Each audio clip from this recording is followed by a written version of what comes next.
on me. You just don't learn. I choose you. No, that's better. Never hesitate.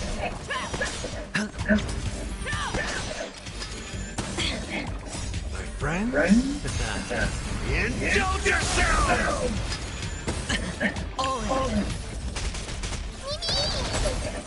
How's this taste? We can do anything. Forever triumphant. Victory inevitable. The fear becomes not fear. Love. I won't do It ain't over.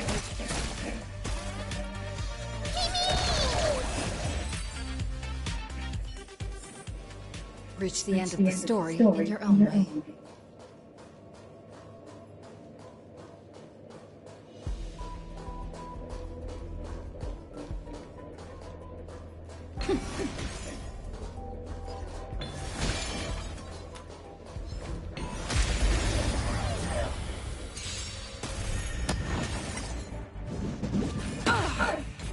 Never hesitate. Spend freely. Bust.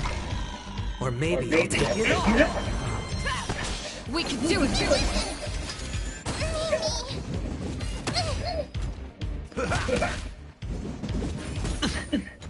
Watch your head.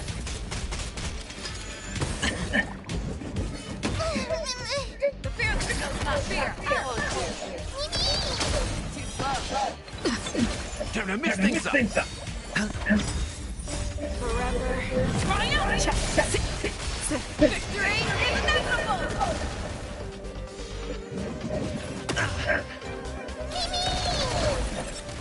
Never hesitate.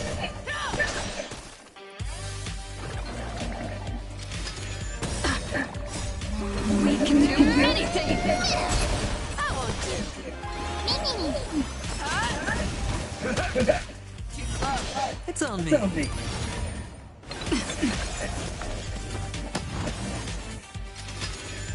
The fear becomes not fear.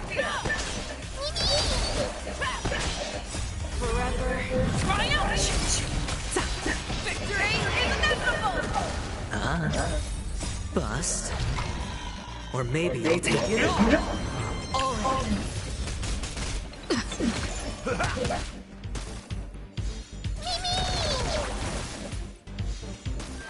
Never hesitate. Too slow. I won't do. You can do it. Forever triumphant. Victory inevitable. They're completely battered, safe from their beds. Well, never strike someone in the face. The same goes for puppets. I'm picking up signals from more puppets somewhere further in. Let's go take a look.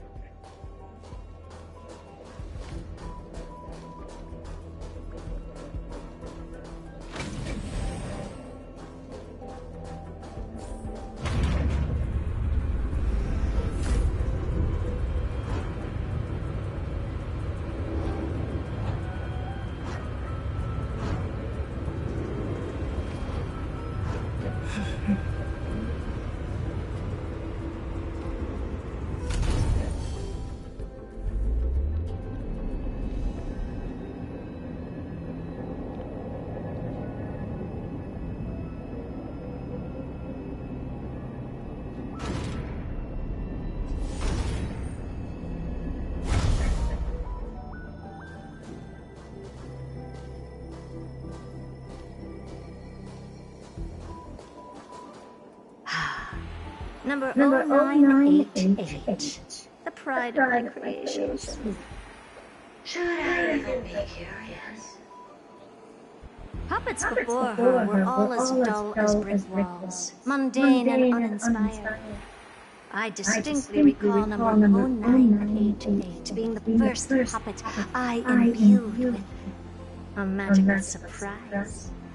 Some other puppets that came later also got to enjoy similar privileges. Good to know. But did anyone Fear not, Mirror.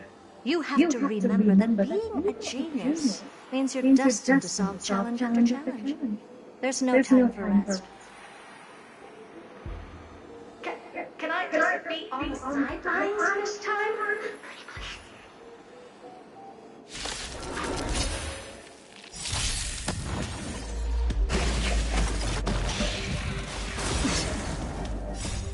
We can do anything!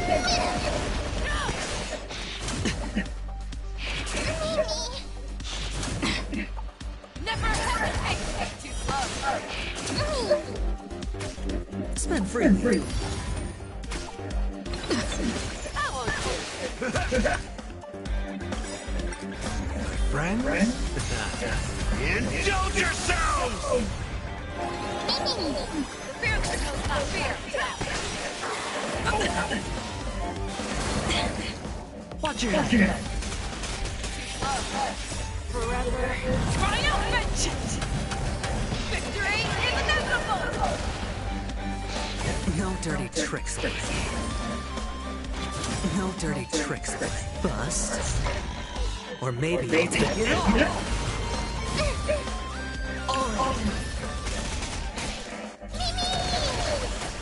It's on me.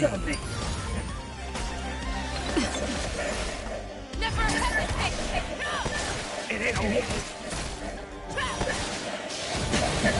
No dirty tricks, Billy. Watch your head. We can do anything!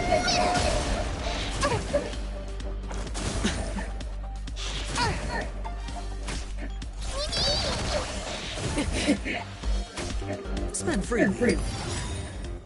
Bust. Or maybe you'll take it all. Forever triumphant! Victory is inevitable! I'm still here. How's this taste?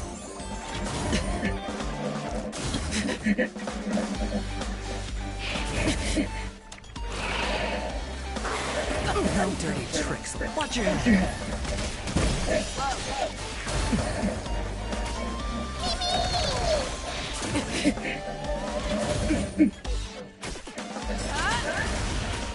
It's on me.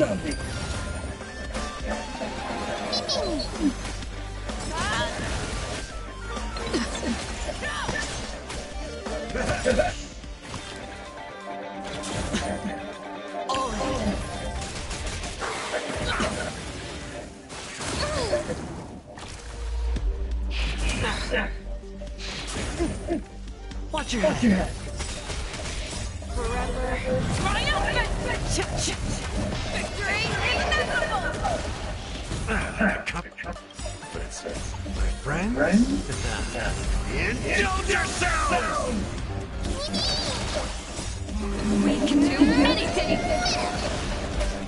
Never hesitate! I won't do! Spin free. Bust. Or maybe you'll take it all.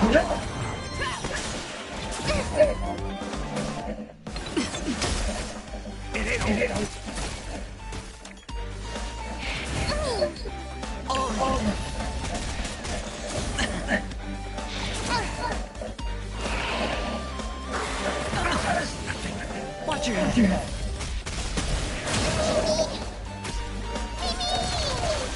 Forever triumphant!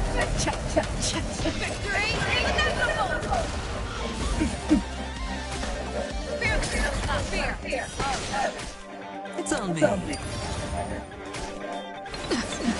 won't do! You need to get stronger.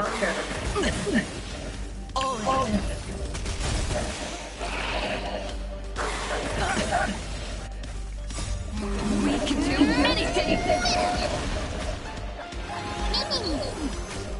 Never hesitate!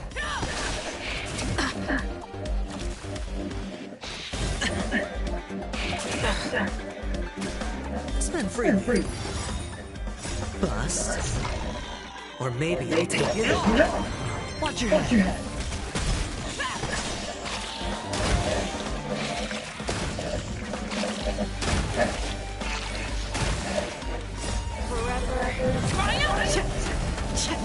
Victory is inevitable!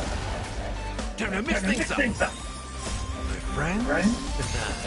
Indulge yourself! No dirty tricks.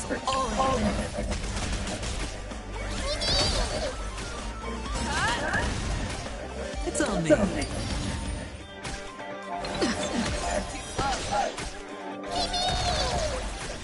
It ain't over. The fear does not fear!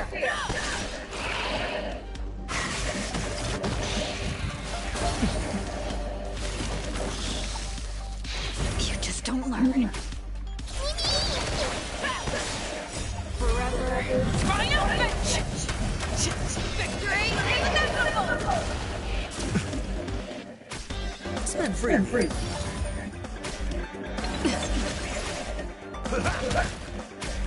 Never hesitate! Too slow! Watch your head. Bust. Or maybe you'll take it all. We can do anything!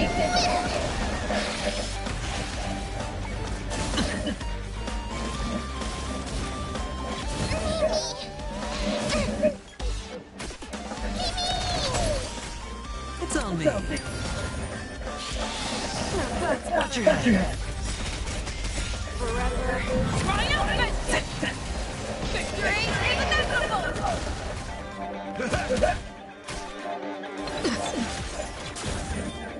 The fear does not fear!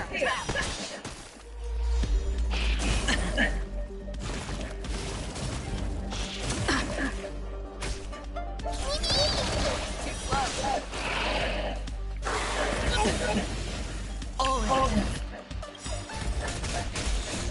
Friend? Indulge yourself!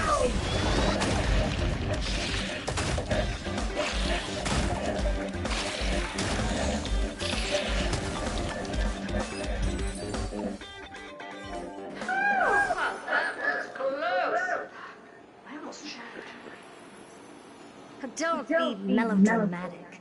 Working even a single brain cell of mine to take out foes like her is an outright waste of my smarts. I take it we've taken care of the problems in all 3 zones? Does that mean? Not yet. There's something else we need to deal with. It seems we've had a little tag-along all this while. You got quite the sharp eye. Would you like us to help? Sure. Go ahead and summon the whole team, Fourth Mirror. Considering the gravity of our endeavor, we can't allow a little leak to spoil the show.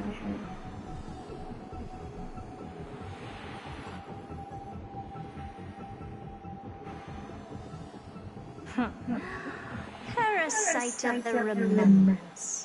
Do you truly think your atrocious disguise can outwit the keen sight of a genius like myself? Once you're reflected in my mirrors.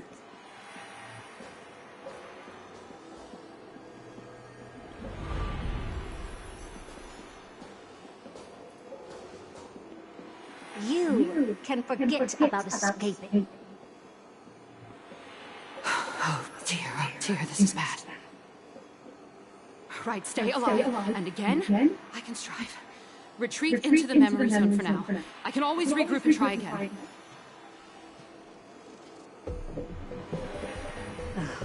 Someone hasn't been paying attention. Didn't hear me, did you? For those petty tricks of yours. Do you actually think you can slip away right under my nose?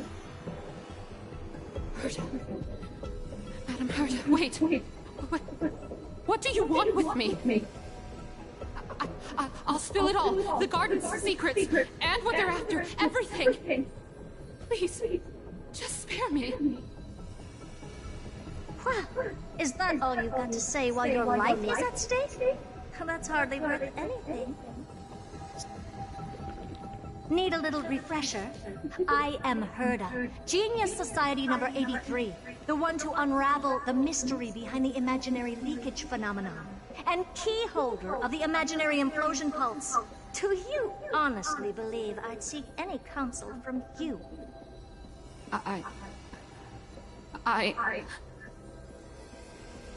Hush now. Keep quiet. This is my moment to shine, so just listen. You crept in here to steal Noose's memories, didn't you? And messing with my precious audience system is just a ruse to lure me here so I can lead you to them. What a shame. You're only a step away from completing the mission assigned to you.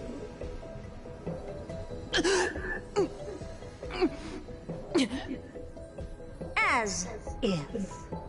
Truth is, you never stood a chance from the get-go.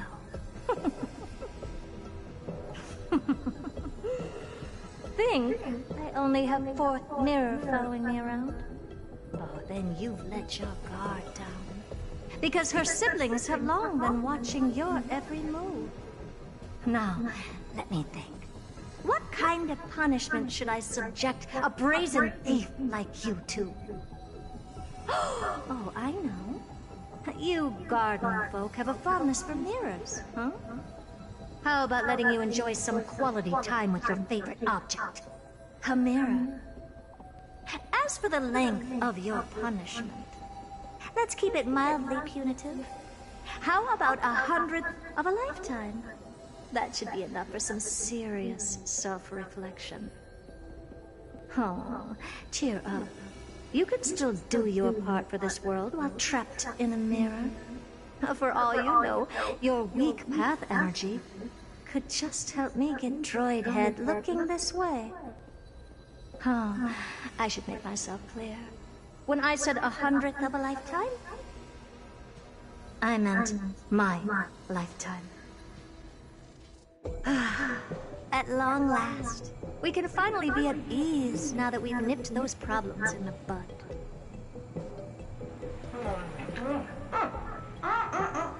This is yummy. Oh, cut that out! Those weird noises make me seem like I got a few screws loose. Put that little thief to sleep for now. We can decide her fate later.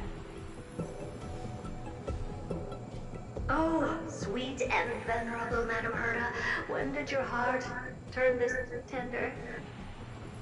The audience system has been rebooted. This is finally it. After all that I have done to reach you, droid head, you better not snub me.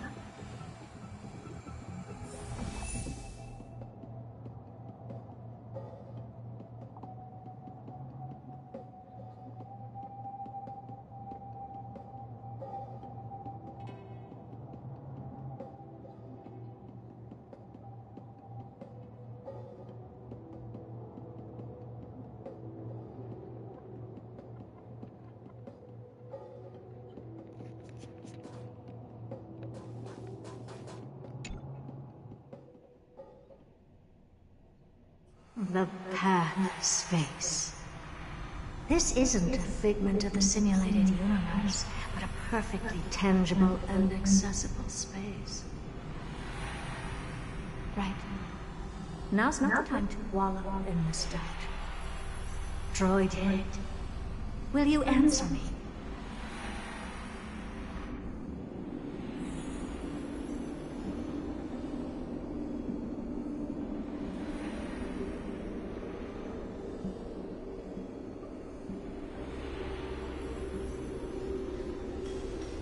Madam Herta, we picked up some voices from space. Let me hear them.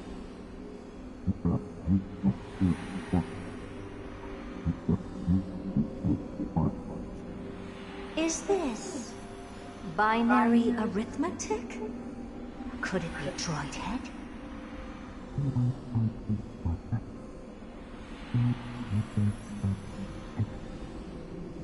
Wait. There shouldn't be a 2 in binary arithmetic. Is this some kind of prank?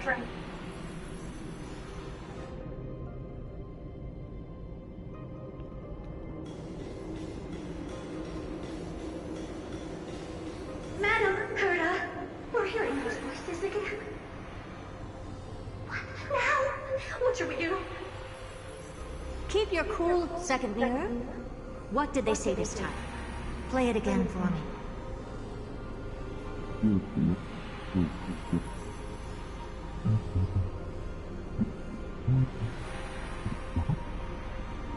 Door? Locked? No, this isn't the voice of the path at all. What in the world is going on?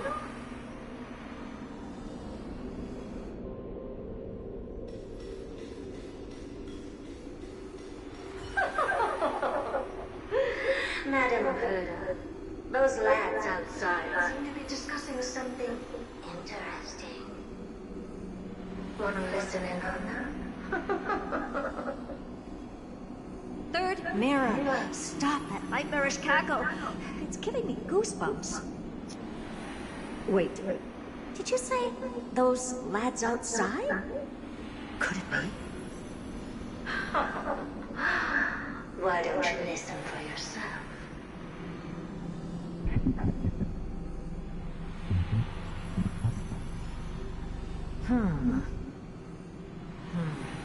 This isn't right. I'm sure we got intruders in the lab. I'm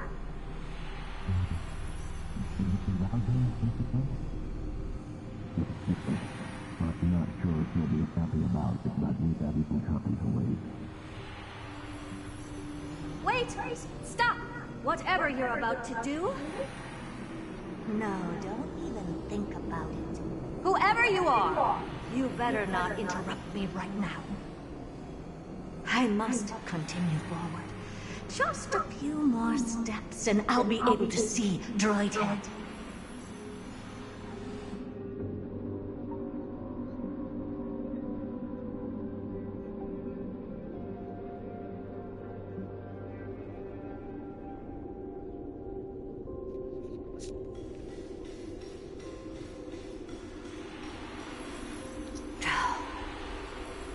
Is something wrong, Madam Herda? No, it's nothing. I was just thinking. Madam Herda?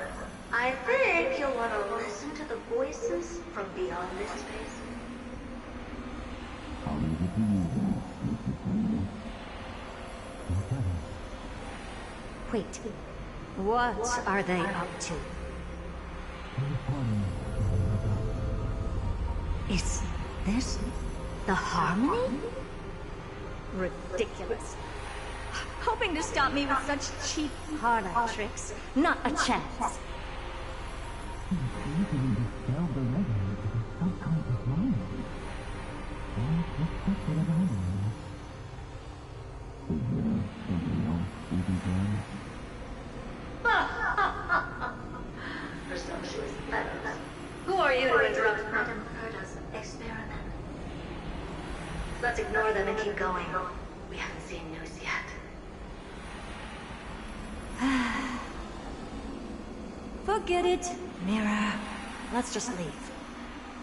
Leave? Surely you're not suggesting we stop the audience experiment right now.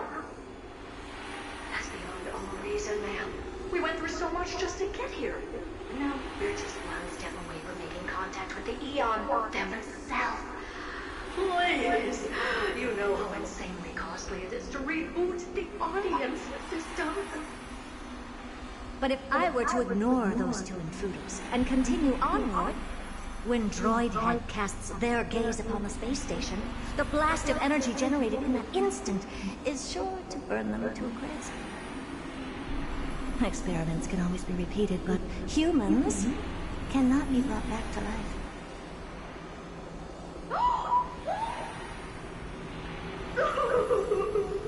Oh, Madam Herda, so listen, guys. I am truly unlucky bear to have found the master.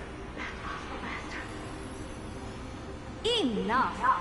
Don't use that nauseatingly fawning tone on me. Looks like I'll have to abort this prematurely again. But mark my words, Droid Head. I will be back for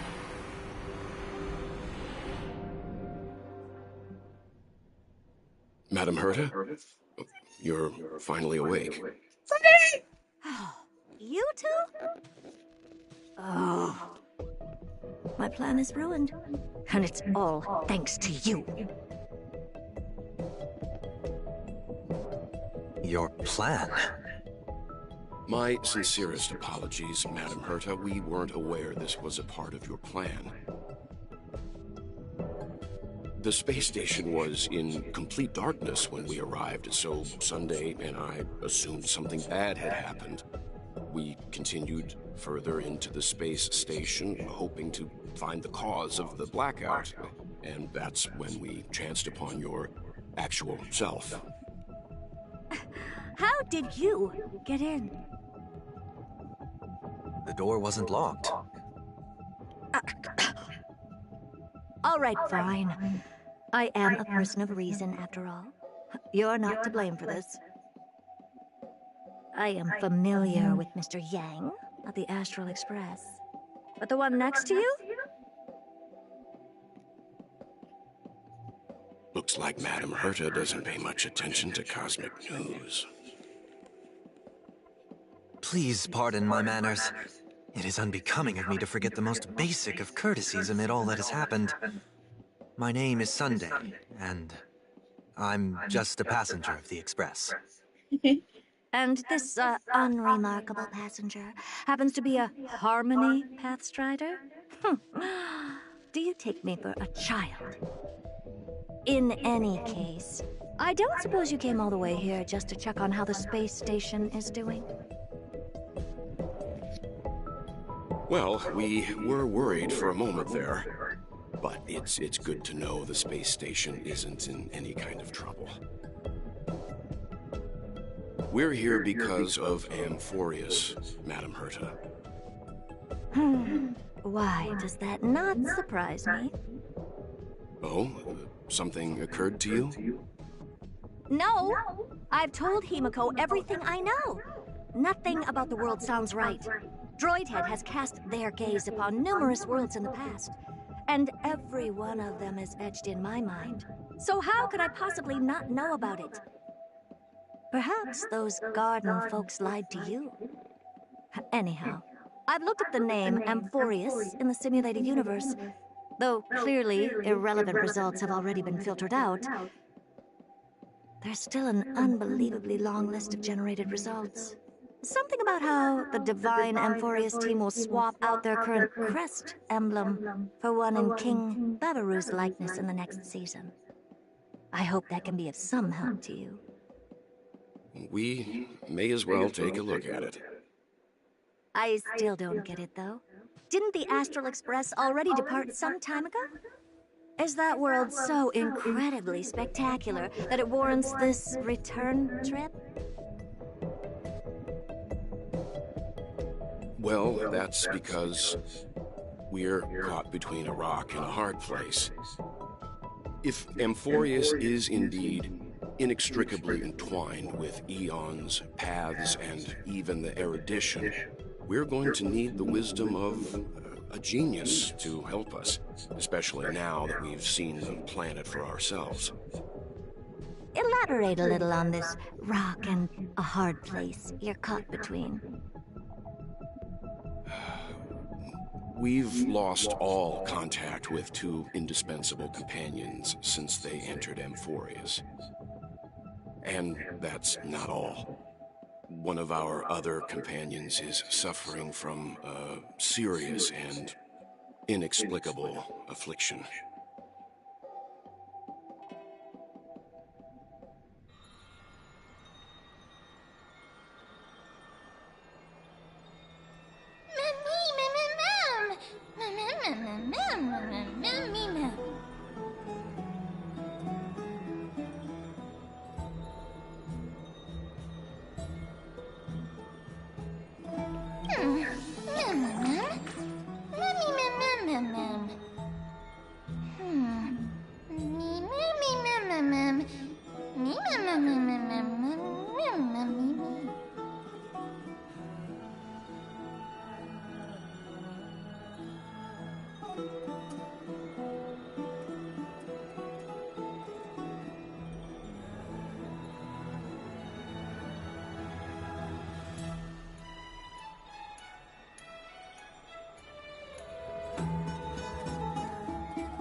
It's still early.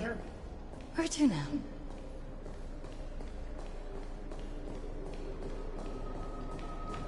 O Majesty of the 12 Titans, pillars of the world, we seek your divinity to mend the rifts of the world. Fill our bodies with blood of gold, till we wither in willing service to the prophecy.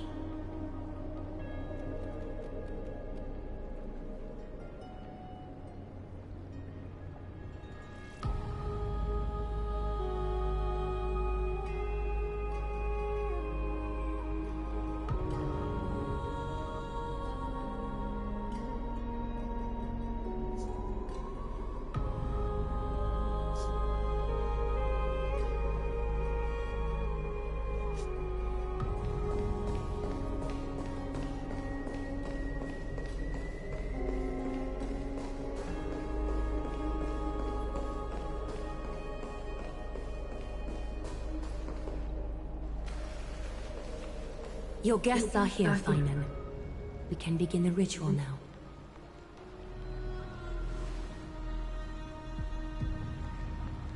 Lord Mighty isn't here yet. It's fine, Miss Caceres. He spoke to me already. I told him he should be nursing his wounds, and that he shouldn't be worrying about all this comrades once-in-a-lifetime ascension ritual stuff.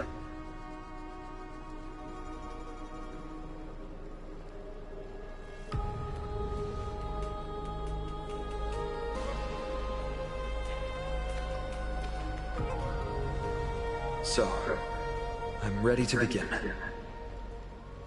Teacher, show him the way forward.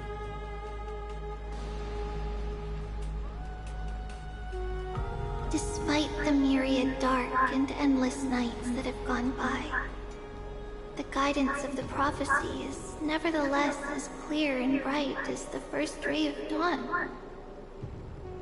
Overthrow the gods, it declared.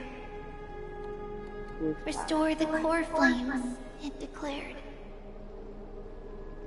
Bear the divine authority, it declared. Forge miracles, it declared. O prophecy, forgive us for this late tribute. We, Chrysos heirs, have striven to start the flame chase journey anew over these myriad nights. The seeds we sowed have finally yielded a good harvest. The seventh core flame needed for the miracle that once belonged to the great Lance of Fury, Nikador, shall now be returned by an elected hero of the Chrysos heirs, an upstanding citizen, a valiant warrior, and a noble soul. Please step forward, Finan of Ides Elysiae.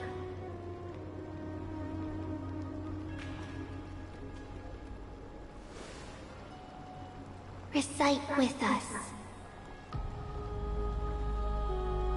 O Majesty of the 12 Titans, pillars of the world, we seek your divinity to mend the rifts of the world. Fill our bodies with blood of gold, till we wither in willing service to the prophecy. Surrender the core flame, Chrysos heir.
The Lance of Fury's constellation is illuminated.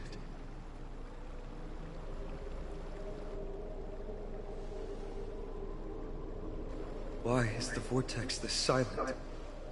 Was it also like that in the past? Patience, Finan. Do not make us question this decision. Lord Nias? I'm afraid he's not the person you know, Castorus. That is a manifestation of the prophecy. An echo of the Titan's divinity. It is here to examine the Titan's successor.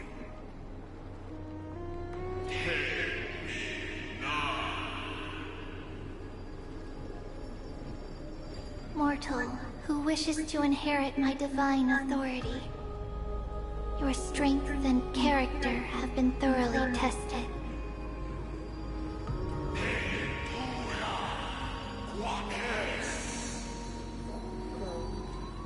Yet your will wavers. If you are to inherit Nikador's relentless fight against the unspeakable Black Tide,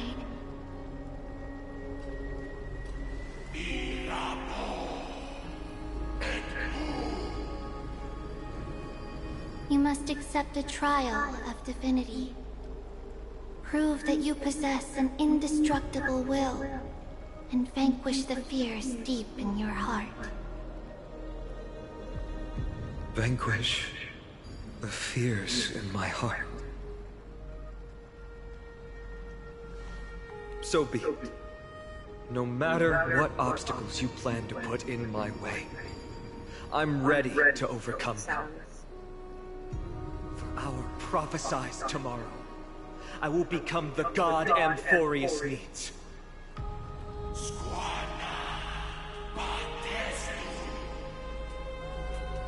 Come with me, Finan of Aegis Elysiae. In fear, you shall abandon your mortal body, and in suffering, be reborn as a god.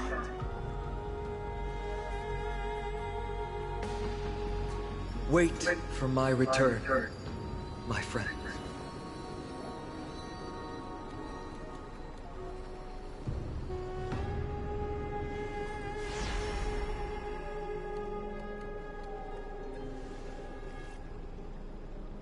Lord Finan is gone?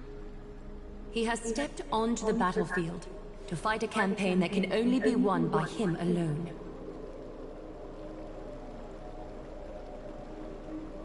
All we can do is wait and have faith.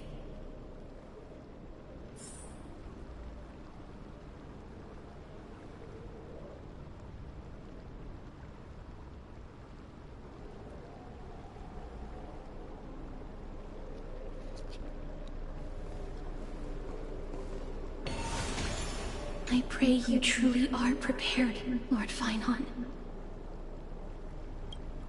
I spoke at length with Lord Finan before. There was hesitation in his words. The manifestation of the prophecy must have seen this. It saw Lord Finan's heart wavering. Wherever he is, whatever he is fighting, I pray he makes it through this test.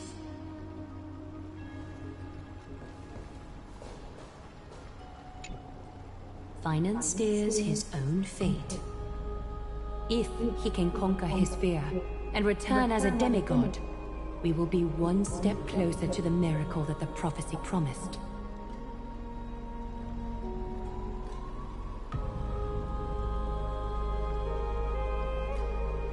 You must have noticed by now. Every Chrysos heir here bears a flaw of sorts. Be it the curse of immortality, or the constant erosion of their humanity, or... But not Finan. He is a Chrysos heir without flaw, a perfect vessel for divinity. There will come a day when he leads everyone we have left, through the gates of the miracle. Still too late. huh?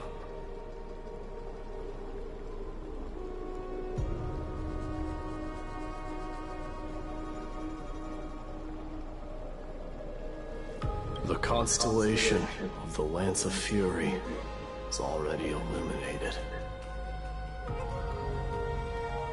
That must mean... The core flame has been surrendered.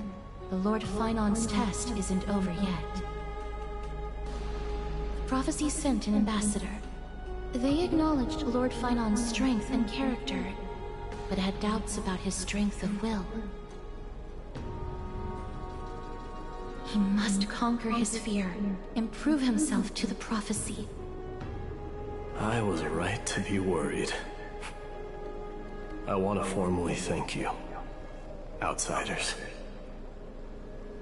Were it not for your aid, our campaign against Nikador would have been 100 times more arduous.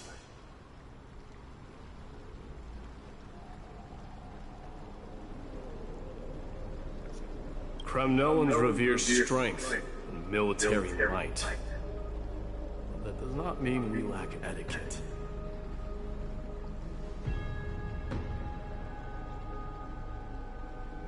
They don't know yet? That guy has always been tormented by his past. I may not be the right person to tell you about him, but you must know his past if you are to continue fighting alongside Finon. Lord Mighty, please allow me. Very well. Before he was chosen by the prophecy, Lord Finon had everything taken away from him. His home, his family, his close friends. Everything he once swore to protect. He became a hollowed shell in his youth, and the blazing flames of vengeance were the only thing sustaining him. The prophecy gave him a new mission, granting him a new life as a Chrysos heir. But which is more important to him? His new mission, or his desire for revenge? I'm afraid only he knows. No. Perhaps he himself is still struggling to get to an answer. I acknowledge his strength, but fear is something not even the sharpest of swords can cut through. I hope you've toughened your resolve, Deliverer. Only a will as tough as stone can shatter the darkest nightmares.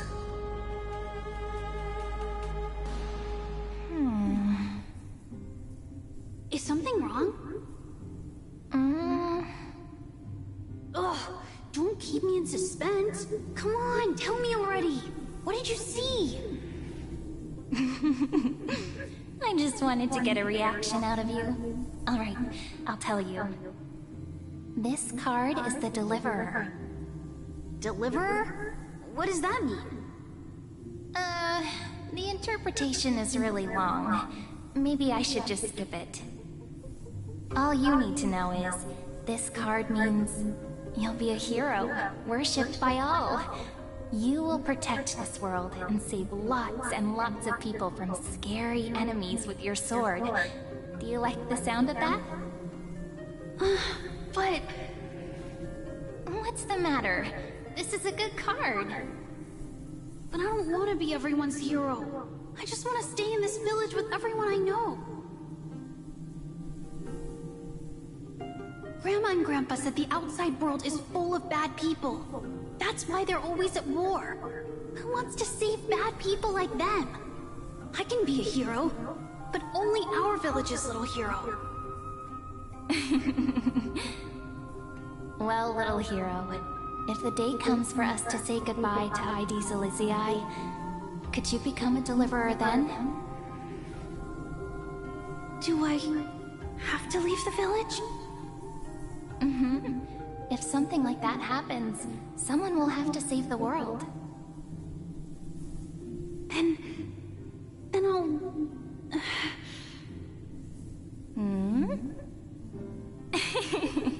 I'm just teasing you. Don't worry. ID Silicii is a peaceful place. Bad people won't reach us here. Are you going home already? If you're not in a hurry, should we go play with the fairies again? Fairies! Okay, I love playing with them. I'll win back the wooden sword I lost to them. Look at how excited that got you. Let's go then. May this world never have need for a deliverer.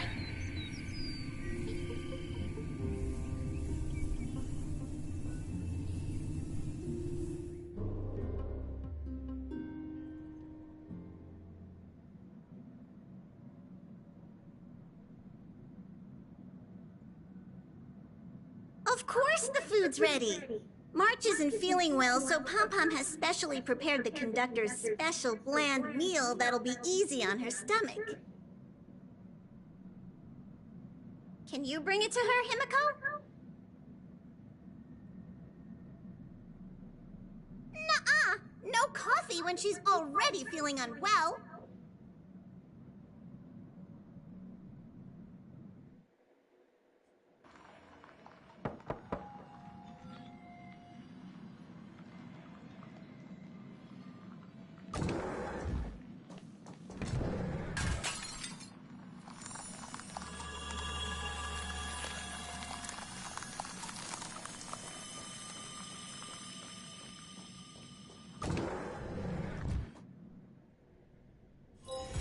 It's still early.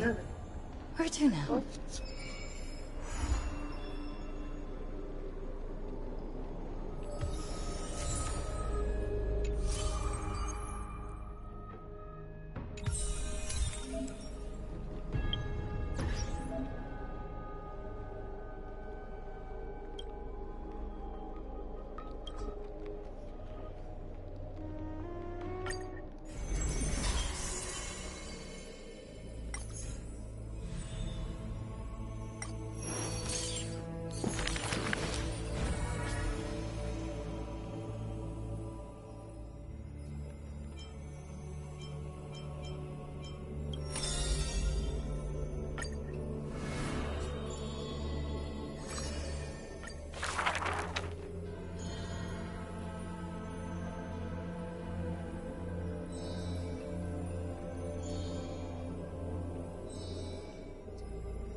That's not really his name, is it?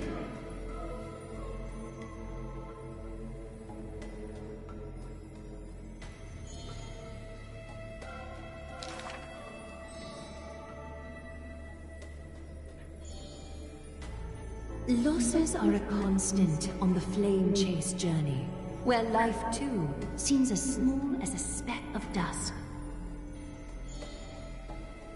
No matter. My existence is of little consequence.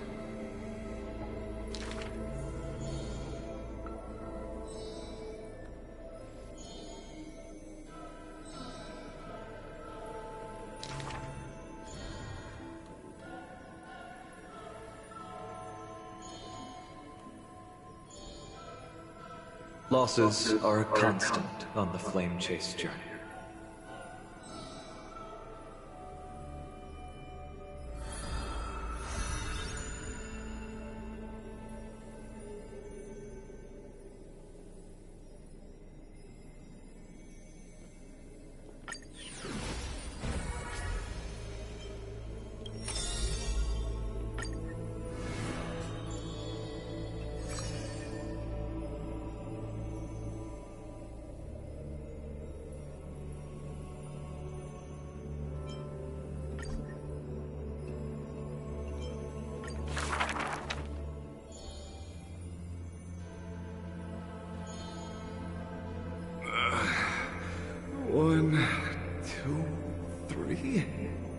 There's 3 identical children? Stranger, welcome to the Holy City. We will show you the way forward.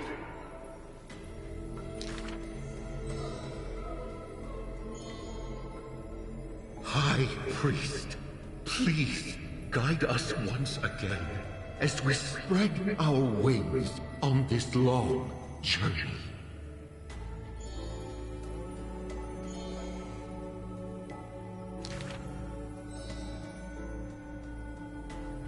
Hello, do you need our help?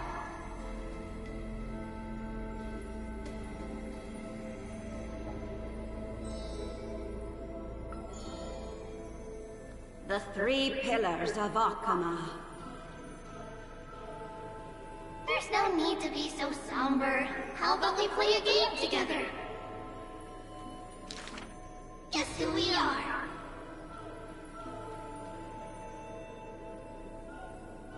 You're Trian. No, we're dreaming. Are you dreaming? Wrong! We're actually Trian!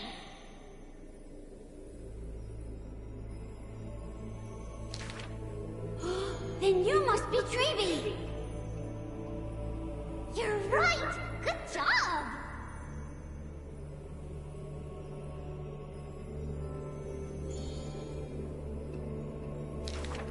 We will show you the path to take.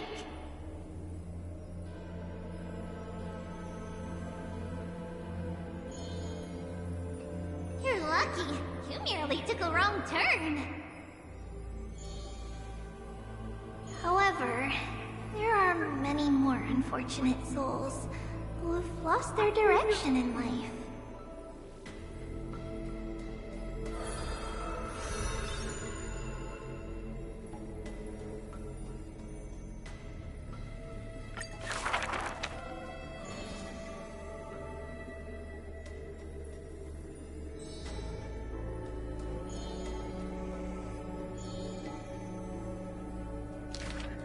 Perhaps we should tell you some happy tales instead. Our greatest talent is performing Amphorius' nursery rhymes! How rude! You should be reflecting on the nursery rhyme author's heartfelt intentions instead!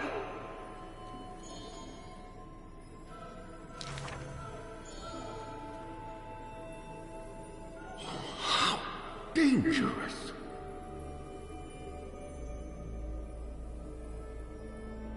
Not Trinan. That's Trian! Ugh, stop nagging! Can't I just play with something I've created?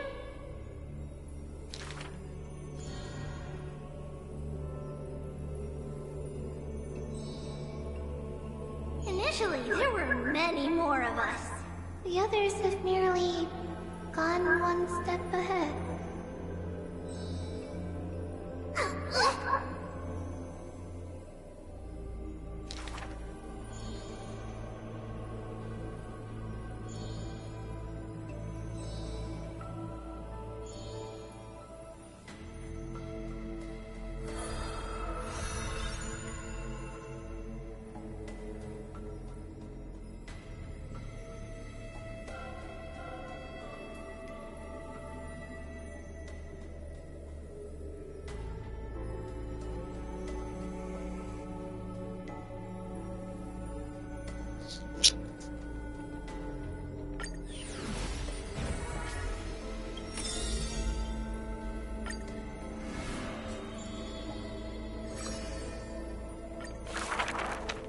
I see a sword that grants death, a shackle of destiny next to the silver-haired girl, worshipped at the Demise's hallow. The sword stained with unknown blood, lying shattered and snapped. The shackle chained pale wrists, dotted in thickening rust. The priest asks with a shaking voice, upon whose fingertips will the butterfly perch? The girl never answers, like death itself, wreathed in silent solemnity. People often say that Dying is to meet the palm of the hand of shadow, and dreaming is to be brushed by its fingers a little. In the mirages when the girl petted death, she sees black waterfalls foaming and bellowing, pouring down from a chasm in the sky, where a solitary tower withstands the mighty torrents. When she wakes, she can still feel the water's freezing touch, and the cacophonies billow, like the wail of the dead, the howl of beasts, in confusion, delirium, and clamors hollow. The girl's embrace is not meant for the living. Thousands have entered the eternal sleep in her arms, granting to the dead solace and dignity. She mentions a ferocious warrior, feared in battle. She did not go with a smile, but to me she cursed. Oh, life's end, how ugly you are, how despicable. And from that day on, she adorned herself. Her dress, white as a radiant moon, became always dotted with flowery petals. For if death cannot be avoided, so says the girl, I wish it could contain beauty more plentiful. Among the thousand ceremonies in life and death, the ones she knows with most intimacy are funerals.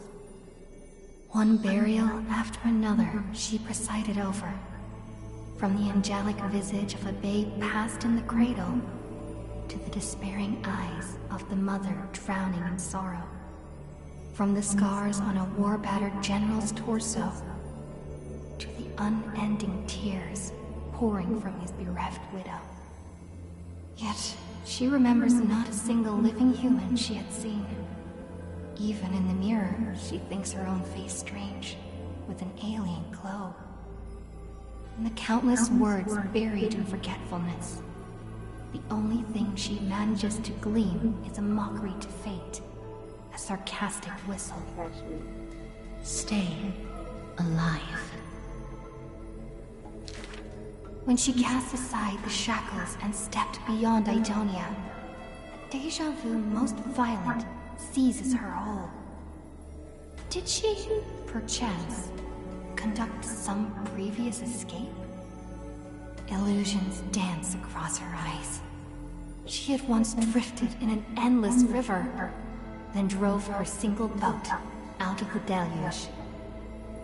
She had wandered in the battlefield, covered in corpses, then recovered the path back to life.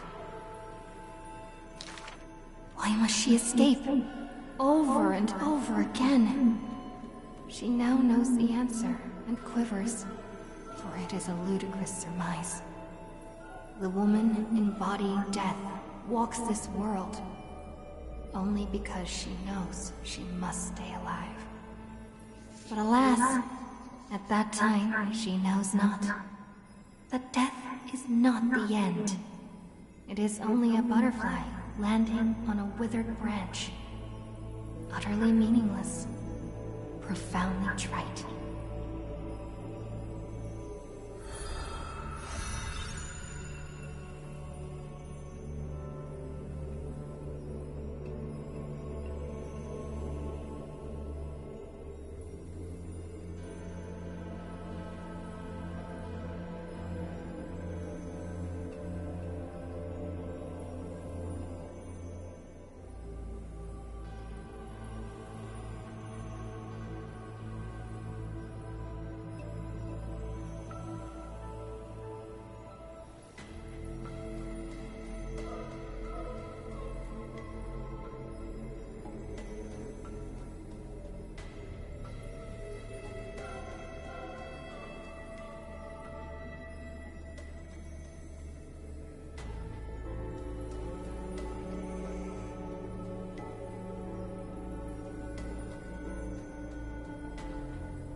Hello, sir.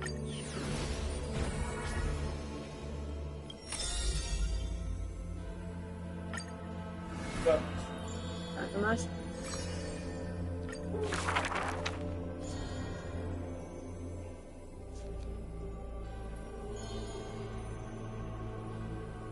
The epitome of magnificence, unbounded benevolence.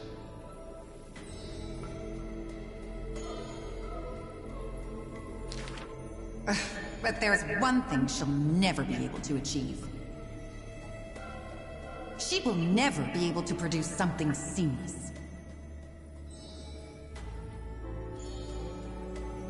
Lady Aglaya, grace our eyes with your most elegant creation. Ingratiating words do not sit well with me, nor do duplicitous machinations.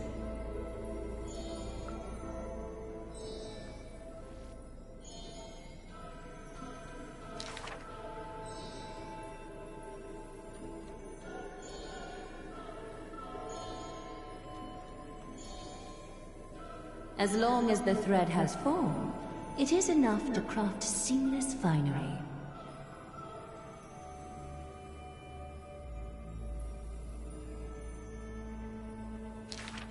Hardly a challenge. None of these pose a challenge.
She's about to get rid of her failed pieces!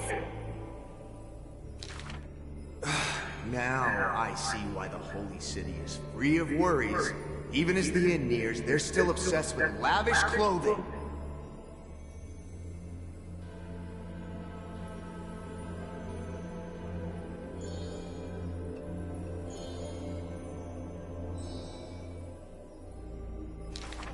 Are flawed creations really still worth the people's adoration?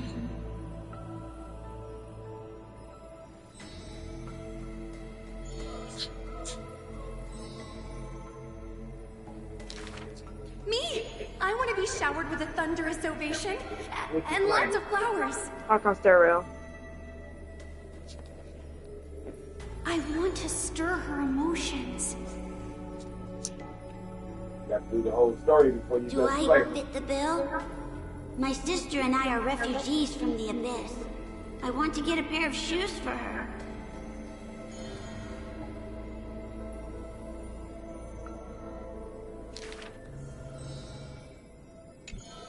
Go. Go to...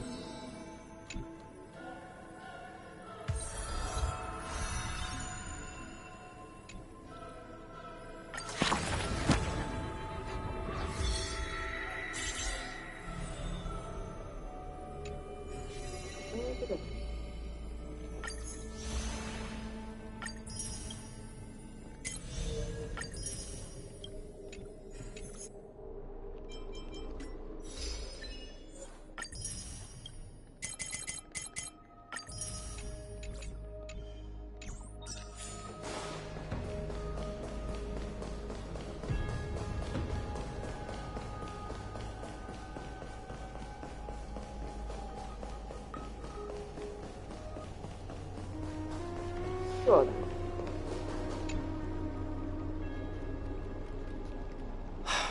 Aglaya, with all due respect, this trial's taking far too long.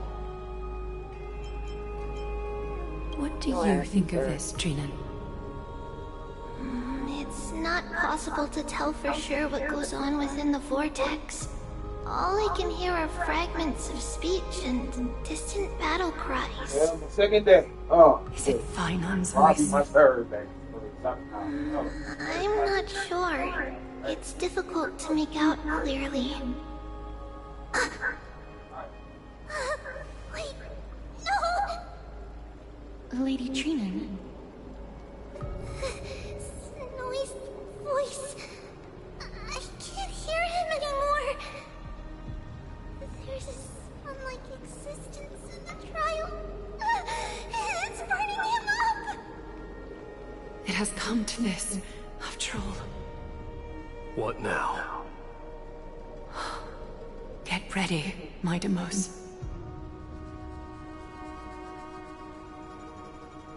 Plan B. We pull him out when something goes wrong. As I promised you, Aglaya, I will intervene in the trial this time to bring your deliverer out to safety.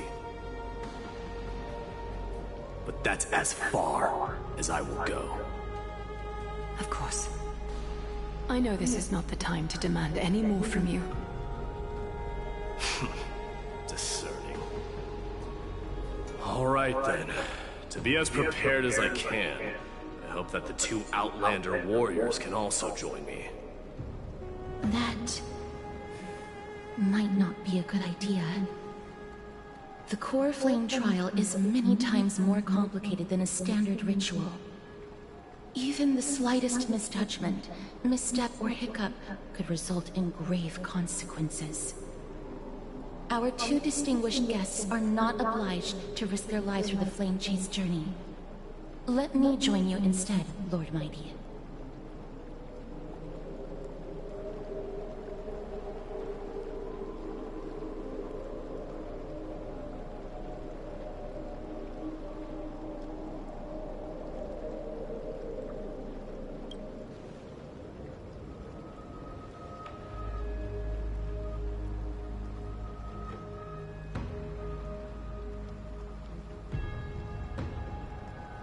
Join me in the trial to look for Finon. And when we do, Aglaya's golden thread will guide us back out. Assuming we survive Nikador's wrath. If something bad were to happen, Casterus, your priority is to ensure the safety of these two. I can find a way out on my own. Yes, Lord Mighty. Thank you both for your valor. Time to get to work then. Let me have the honor of taking the lead in this battle.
May that warrior be safe from harm. When you are ready, I will preside over the ritual on Trinon's behalf.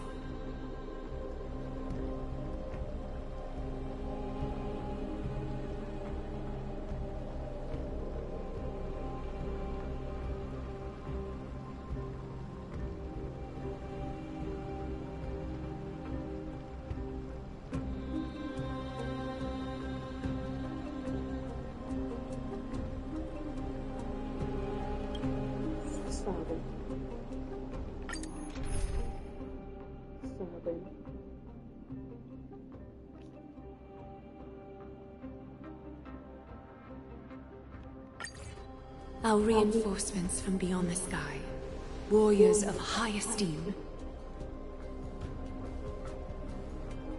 Please close your eyes and hold your breath. They once kept the fate of this world, and many other challenges safe from the devastating rage of strife. They now seek to venture deep into the trial of divinity and prove their will to destroy our enemies, as foretold by the prophecy.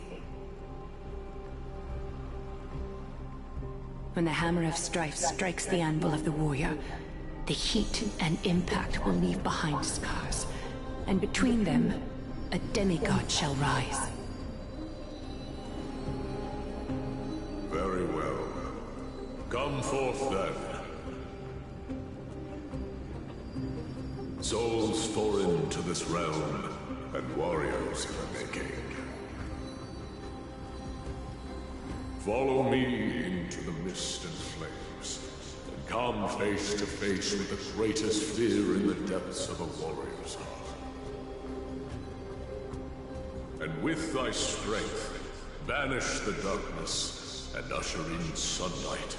Let all lost souls find courage on a long journey back home.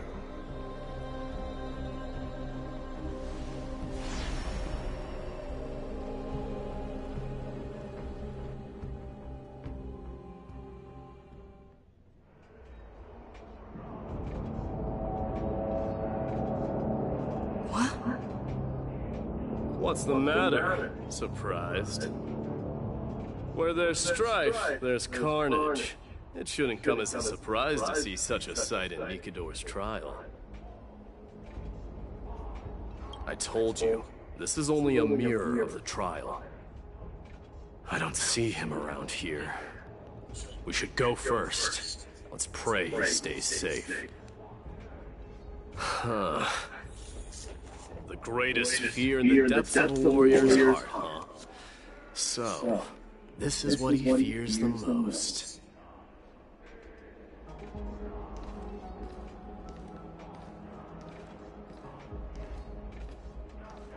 There's no place for you in Emporius!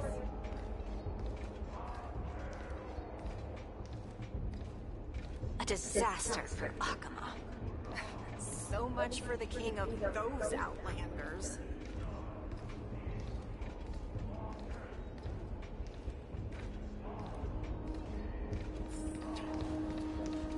Get away from known vermin!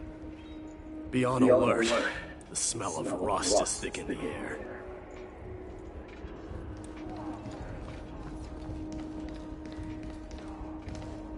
Tell me your name, brute. Your demise shall be a tale I boast about at the feast. My name is Perdiccas, and I am here to avenge my people. Kremnoans and Achaemens are at war? Perdiccas! Even the tragic cries of beasts at the slaughterhouse sound better than your name. Say whatever you like, despicable Achaemen. Valorous death before glorious return. May the Kremnoan spirit always watch over me. Foolish brute. I see you're eager to die. Very well. I shall grant you just that.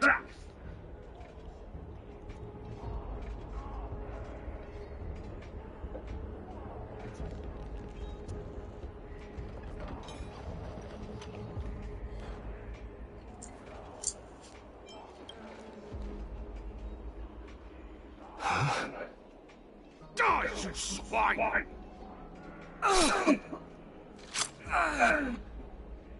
Magnus, my king, why? Why did you leave us to the mercy of these foreigners?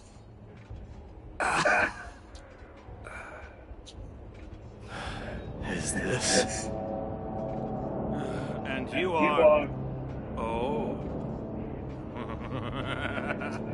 So the Alpha Brute has found his way here. You Kremnoans are all eager to die, huh? Then I shall grant you a swift death.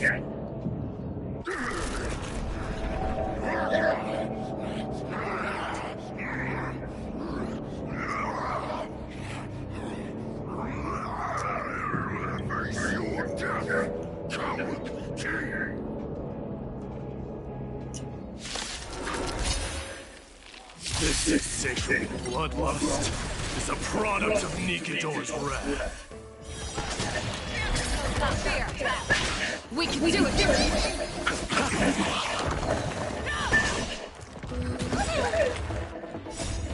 We can do anything! Not the dead return!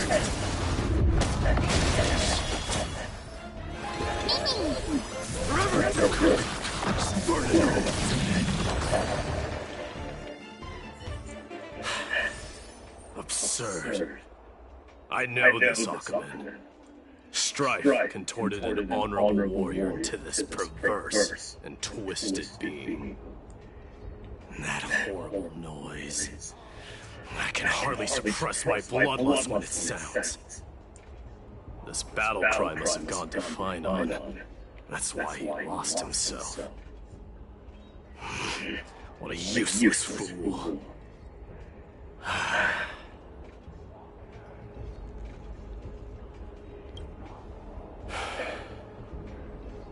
It's nothing. Let's go. That voice is Cartonis? Not you too, Cartonis.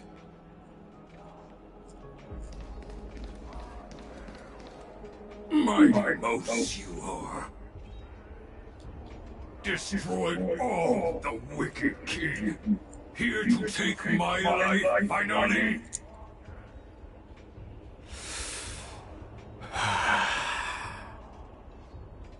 I won't ask how this happened, nor will I hurt you like you said. I just need you to tell me where Finon is. All of this, you know very well. Leave our city, cursed son of Gorgo! I have no intention of hurting you, Cartonis. Humiliate me, you shall not. Leave! Get out of Achaema! Get out! Symbol of your sovereignty, take it! Signet of Kremnos, bask in blood-soaked glory, your kind alone! This is Mother Signet. It's here again. I knew it.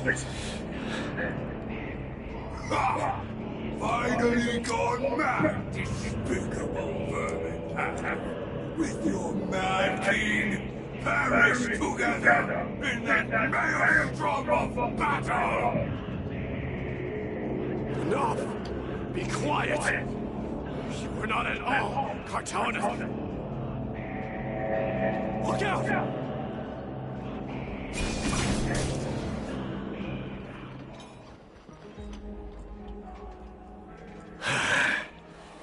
Nice move.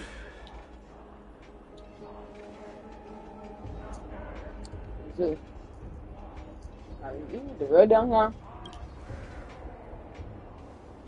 Okay, that's insane.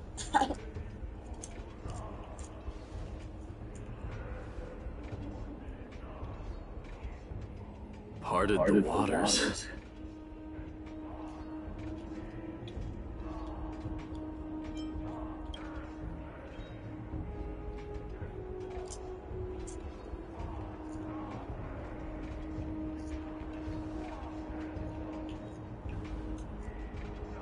So, you are Darnholm.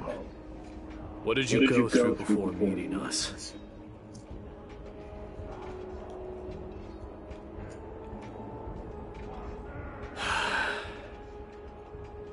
You mean you saw your past too?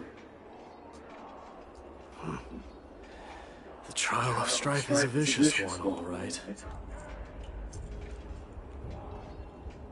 This might not be a single person's trial, but an arena for every challenger to engage their own delusions in a bloody battle.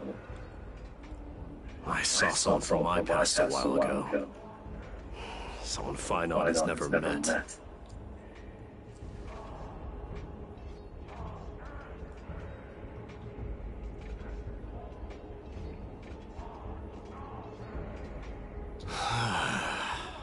We can only hope this battlefield is nowhere as extensive as I imagined it to be.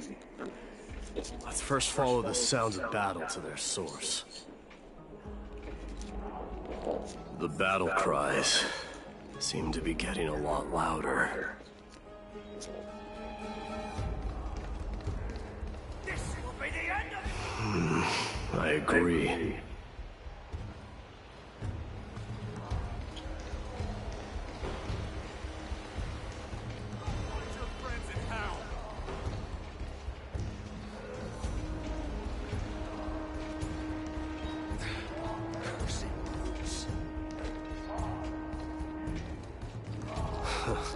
Just as I thought. This is where the battle cries were coming from. The true entrance to Nikador's trial.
I'm seeing him for the first time, but there's no doubt about it. What I'm sensing can only be Strife's bloodlust. The one manipulating this battlefield is Nikador themselves. Mightiness. You are a keen warrior indeed. You know me? The blasphemous prince. Of course I know you. And I happen to know that you're here for the soul of that white-haired warrior. Great. Let's cut to the chase then. Hand over that poor excuse for a swordmaster, so we can be done with this farce. No.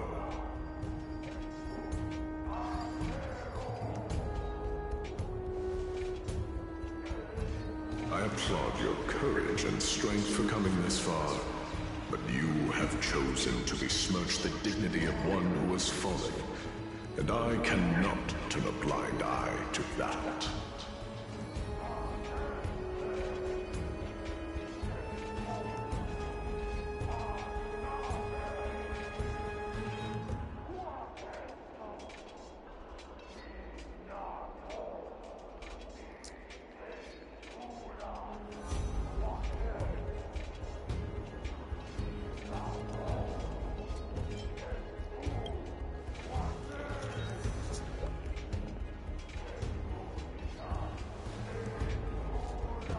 He faced the greatest fear in the depths of his heart, and fought with exceptional valor, though he eventually succumbed to the brutal onslaughts. I have since brought him to the rear battleground, and granted him glory worthy of his courage, tenacity, and sacrifice. You wish to take him away? Sure. Pick up a spear and prove that your resolve can rival his. Of course, cowards who hope to avoid bloodshed are better off disappearing from my sight this instant. Your opinions are of no interest to me, Mad King. If it's a fight you're looking for, then you will get one, Titan. I will put you to rest once more with my curse of immortality. Commendable. Your noble mother displayed the same spirit with a spear in her hands. Don't you dare speak of her. Why not? She challenged the former Kremnos king to a duel, even knowing that it was a deadly trap, all to protect your dignity. Are you suggesting her efforts were for naught? Her death was caused by you, the incarnation of strife. How dare you talk about her past? You should be wielding your weapon at the god of strife. Battle me and put a swift end to this!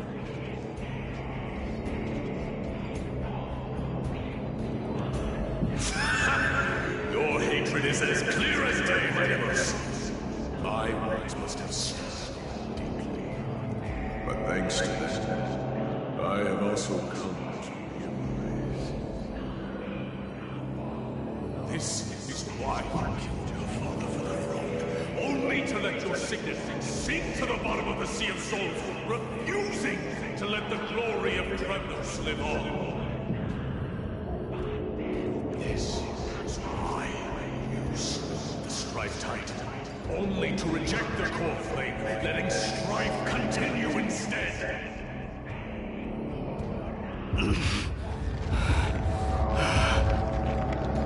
Oh, child, abandoned by fate, show me what you are capable of. Show me if you have the power to put out the flames of your very own destiny.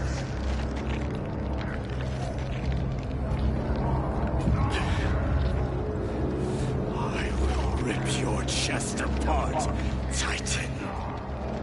The same way I ripped apart that former king. I see you wish to repeat this. Come at me then.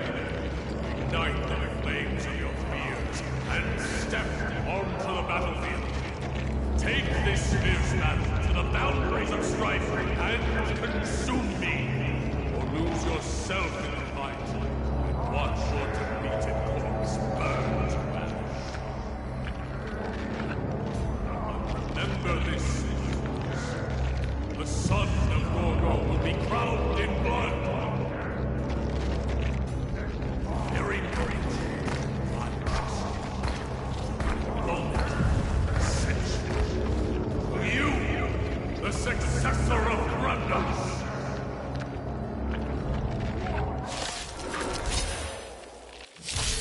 I knew he was no match, yet he chose to fight till his very last breath. What about you, my house? Can your murderous intent match up to what fate has in store for you? Prove to me that you are worthy of this power! Kings of Kremnos, this is the power you desire? Burn it all!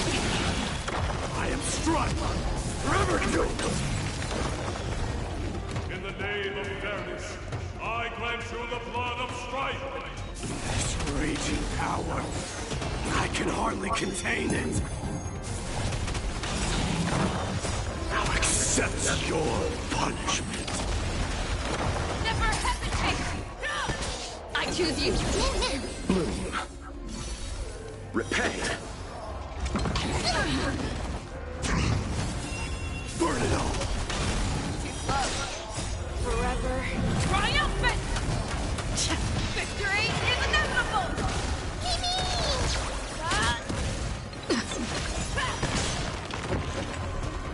In fear you shall abandon your mortal body, King of Kremnos!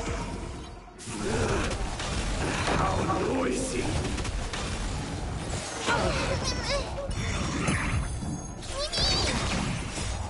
We can do anything! Forever doomed! Fury upon you!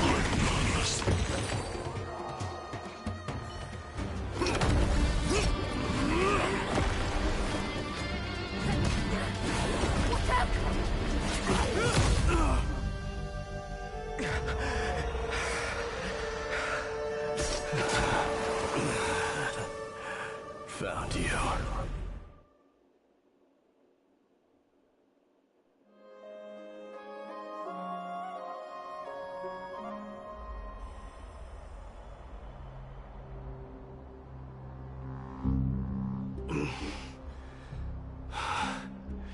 I did my best.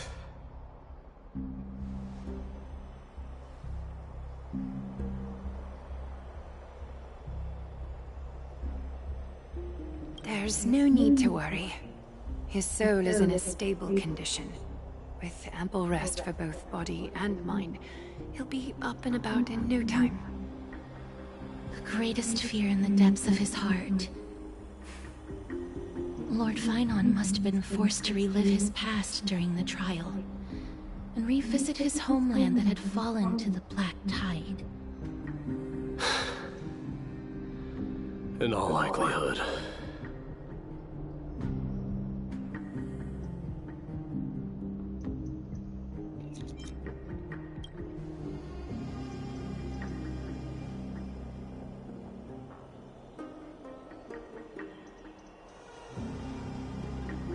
It is one of the culprits that drives the people of Enforius to madness. It was during the Era Bellica that this unspeakable thing first appeared, like a plague, alongside the 3 Titans of Calamity. Nobody knows where it came from or how it came to be. What we do know, however, is that it is steadily encroaching upon what little remains of this tranquil land, much like a rising sea closing in on an island from all sides. It is for this very reason that it became known as the Black Tide. Those who succumb to it lose their reason and humanity, becoming vicious, mindless monsters. Mortals are not the only ones susceptible to its influence. Even gods and titans cannot escape from it. According to Naius, Nikador, though one of the embodiments of Calamity, also bears the responsibility of fending off the Black Tide. Perhaps that is also why Lord Finon threw himself into the trial of strife so readily. But now, we must look for alternative means of igniting the flames of strife. So, Aglaya, what shall we do now? You know very well the decision doesn't lie with me.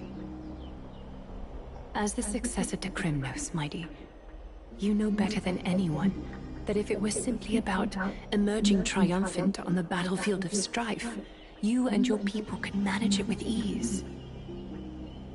But ultimately, the heavy burden of divinity can only be borne by one. It is foolhardiness and indecision, not the unclaimed seat of divinity, that pushes this world into the deathly fog.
That's what the parts are made. That's what the parts are made.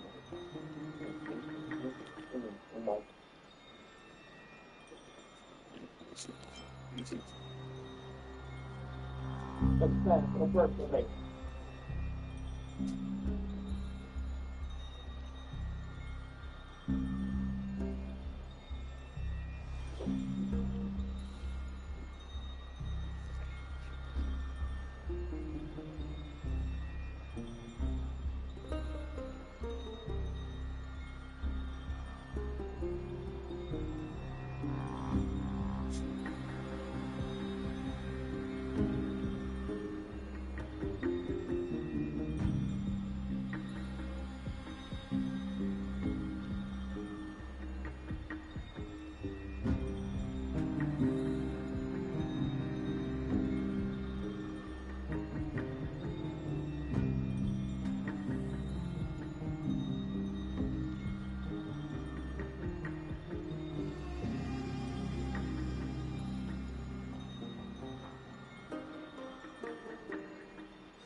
Don't worry, Dee. This isn't the first time he's been like this. A long time ago. I'm not worrying about him. Oh, alright. You're a little quiet, though. I'm sorry. That was rude of me. What I meant was, I know that man can pull through for sure. It's alright. Being straightforward suits you better.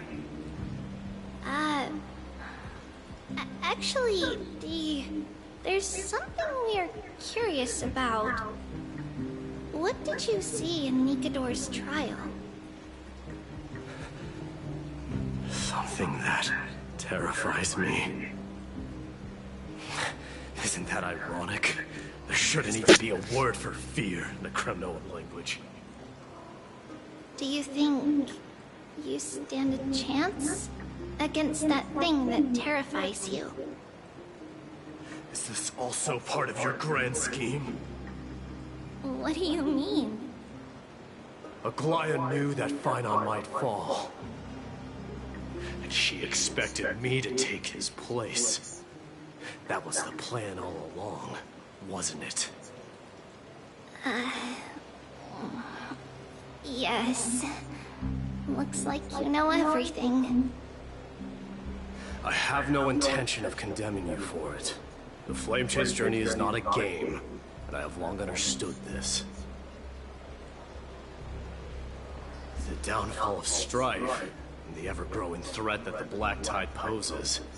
If Circes and Ornyx are also impacted, ramifications will be dire. They are the only two Titans who are still lucid and willing to coexist with humanity. Regrettably, I do not hold the key to completing the trial. If I wish to conquer that fear, I need the assistance of my fellow Kremnoans. Give me some time to speak with my people. It won't take long, I promise. I see. There is strength in numbers, but you must know that the trial to become a demigod is ultimately meant for only one individual. Your people, they have been eagerly awaiting a new king all this time, haven't they? If you take on the divine role, they will have no reservations about following your lead. After all, you're the hero of Castrum Kremnos. I once was. Lady Trebios. Therein lies my deepest fear. We'll talk again later. I'll be back. Dee? Regardless of what happens, we will always be there for you. Thank you. The person I'm looking for is probably in the hot bath. I should go take a look. Buddy. Billowing steam always brings back memories of the furnaces in our homeland.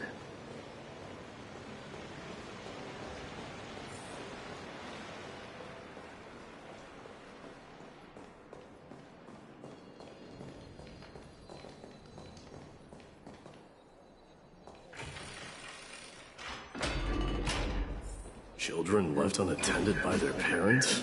That's not safe.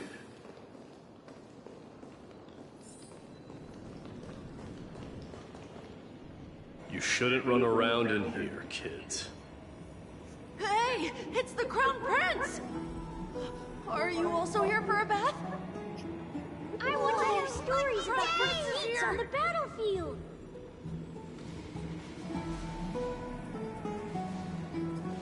The Crown Prince. Are you Kremnoans? Yeah, we are! The grown-ups said we used to live next to the arena. Well, next to the parts next to it anyway. My dad is a centurion with the Hydra Lancers, and my mom is the bravest warrior in the God Shield Brigade.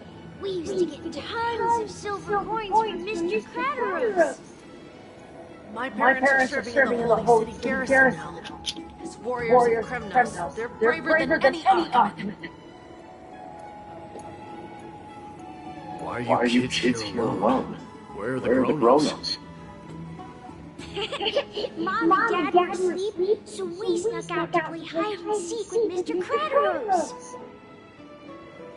That old man can be such a child sometimes.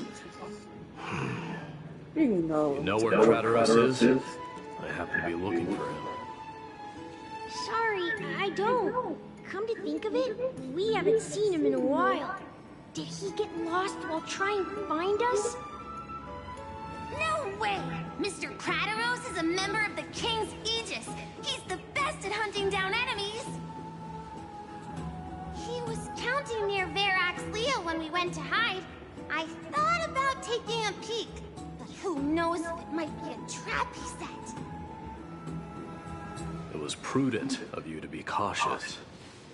So, which Verax Leo was he with? It's, just take a few turns after you go out from here. It's close to the backs. Alright, I'll go look for him. You should consider the game over and head home for now. And don't play around the hot baths again. Wait, Your Highness! Is there something else? I heard you retrieved Nicodor's core flame. Does that mean we get to go back home soon? Have you ever been to Castrum Kremnos? You were all born in the Holy City, and are living lives no different from the Occupants. Everything you know about our people comes only from the tales of others. You have never even witnessed the blade in the sky with your own eyes. How, then, is a city you've never seen your home? Because this place is definitely not home. Mom and Dad told me that the children of Kremnos are born to wield swords and fight on the battlefield. They also said that the Kremnoan detachment led by the Crown Prince is the bravest army across all of Amphorius. No one can defeat them. The kids in the Holy City don't play with us. The moment they find out that our parents are Kremnoans, they shun us. We don't care. We all know that the Crown Prince will take us home one day.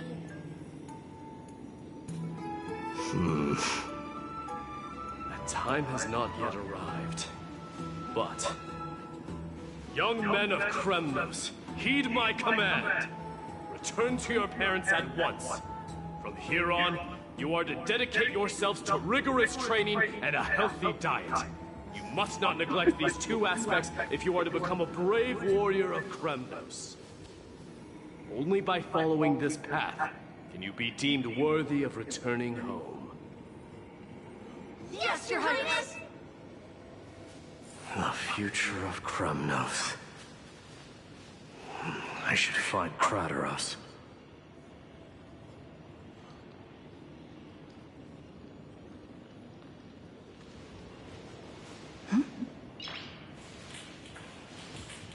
Nice.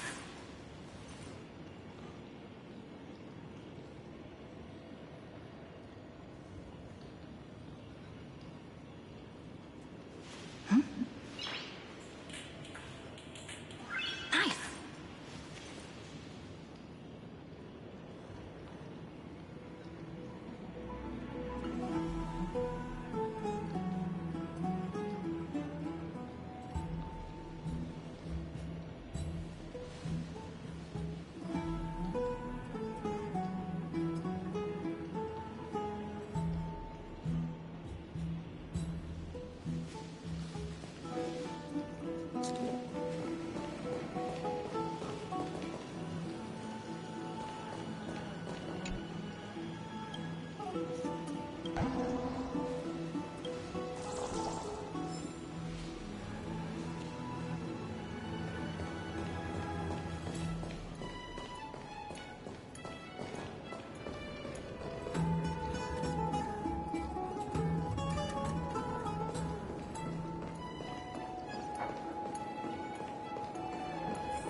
There he is.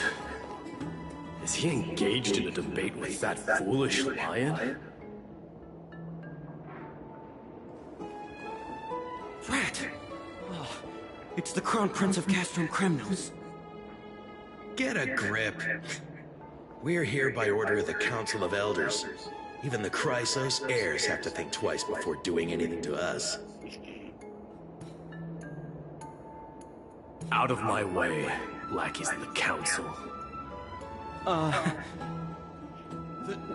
The Civil Guard of Akama is on official duty. Please keep out of this area. Calm down, my lord.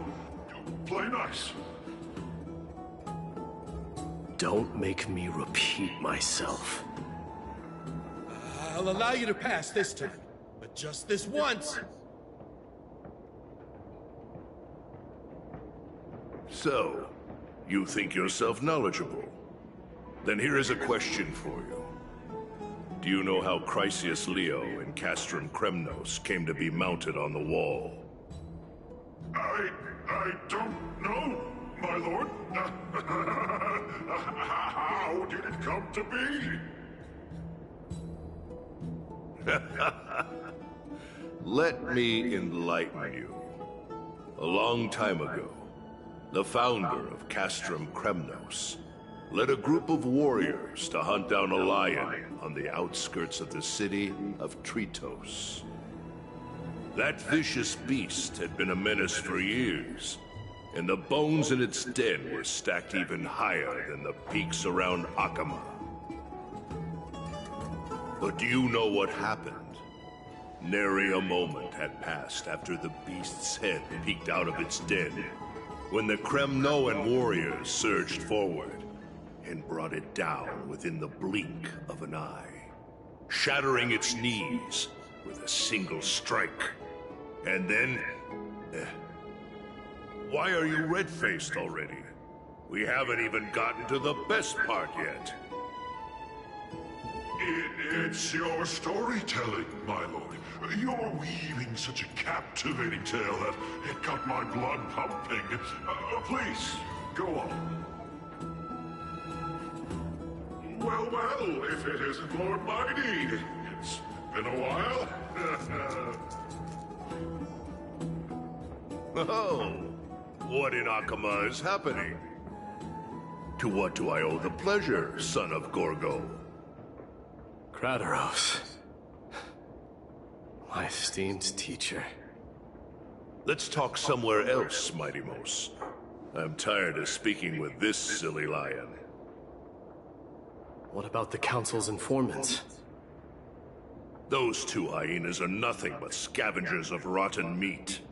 They couldn't bite even if they tried. They can follow us if they want to. Let's go.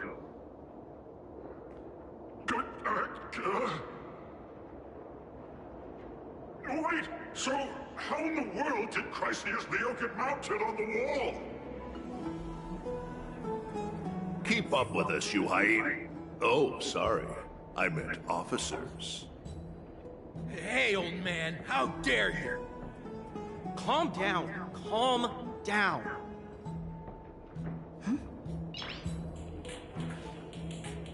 Nice.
No.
Don't fall behind now. Unless you want to upset our friends here. Don't you dare try any tricks with us.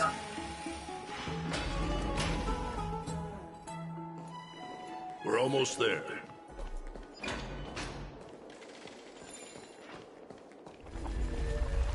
Why have you stopped? This is a nice spot for a private chat. Shall we, sir? Let's do it. What are you up to? Someone help me! Some privacy at last. So, tell me, why have you come to seek this old man's counsel? I came to discuss the future of the Crumnoans. Interesting. I heard the core flame of the Lance of Fury has been restored, though not by your hand. And you're even considering giving up Nikador's divine power. Is this true? Those rumors are not entirely groundless. In other words, You did entertain the thought of giving up the throne of Kremnos and forsaking your people. The divine power is not equivalent to the throne.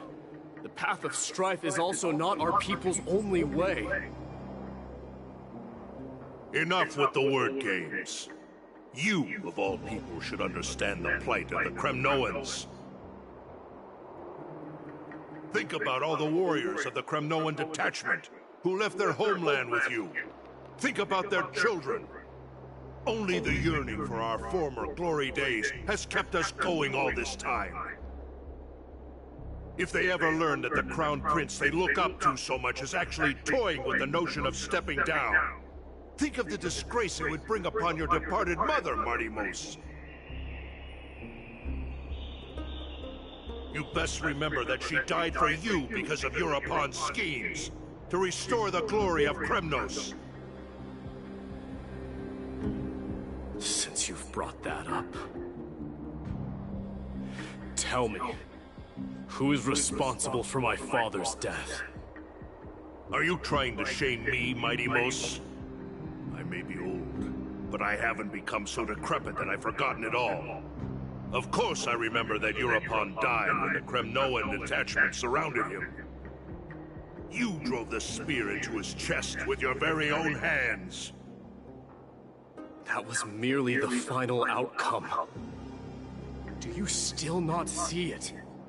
What led my parents and our people to their downfall is none other than the strife we speak of. The quest for glory. The tenet of valorous death before glorious return. This is the creed of every Kremnoan, no matter whether these beliefs are justified or not. Don't be ridiculous. The only thing that could slay a king is a spear. Even an infant knows that much. I swore to your mother that I would guard your crown with my life. I never foresaw that the son of Gorgo himself would be the first to turn his back on the Kremnoan spirit. Gorgo. Your mother bore that name. The name of the great founder of Castrum Kremnos. And she upheld that name with honor. If you choose to turn your back on her legacy, like a wretched deserter, do not fault me for withholding my loyalty, Martimos. I came to discuss the future of our people with you. But it appears this is not the right time yet. Go, mighty. Yeah, that's what those Chrysos heirs call you, isn't it? Go down the path you have deemed correct. Deep down, you have always been one to do as you please. And I am well aware that no one can deter you once you've made up your mind.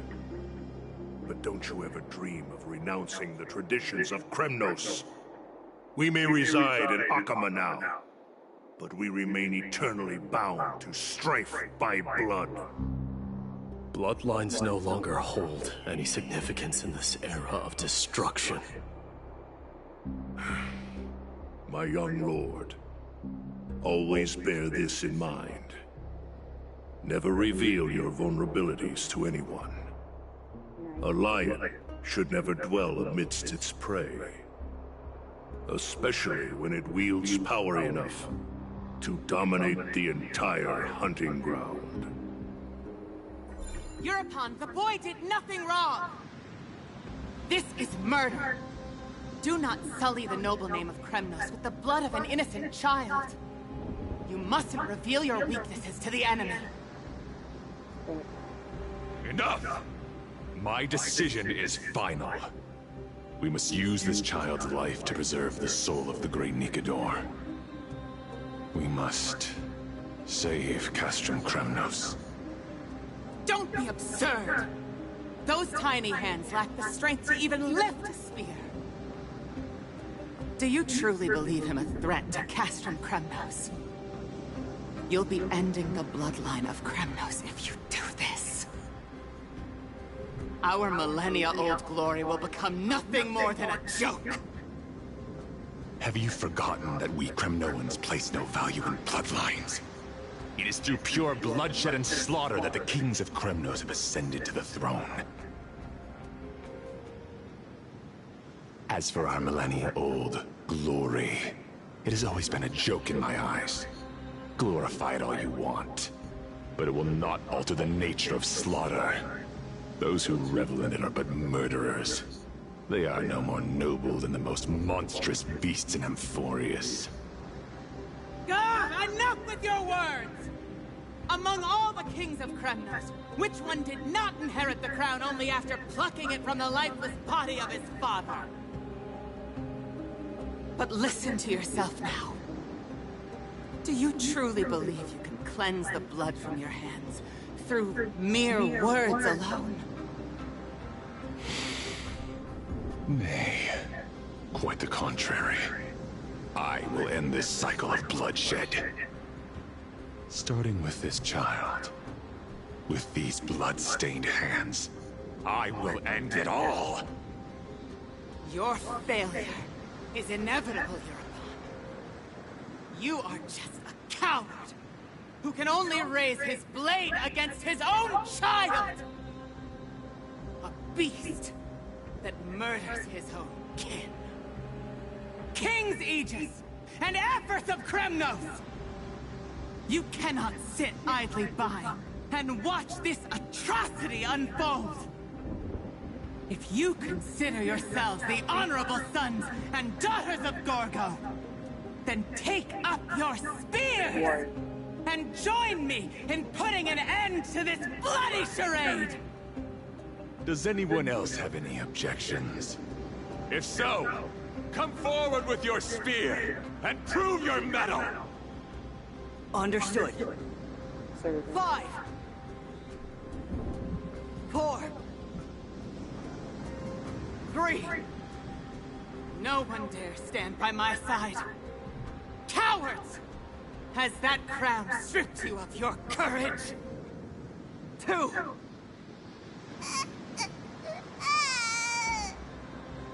One.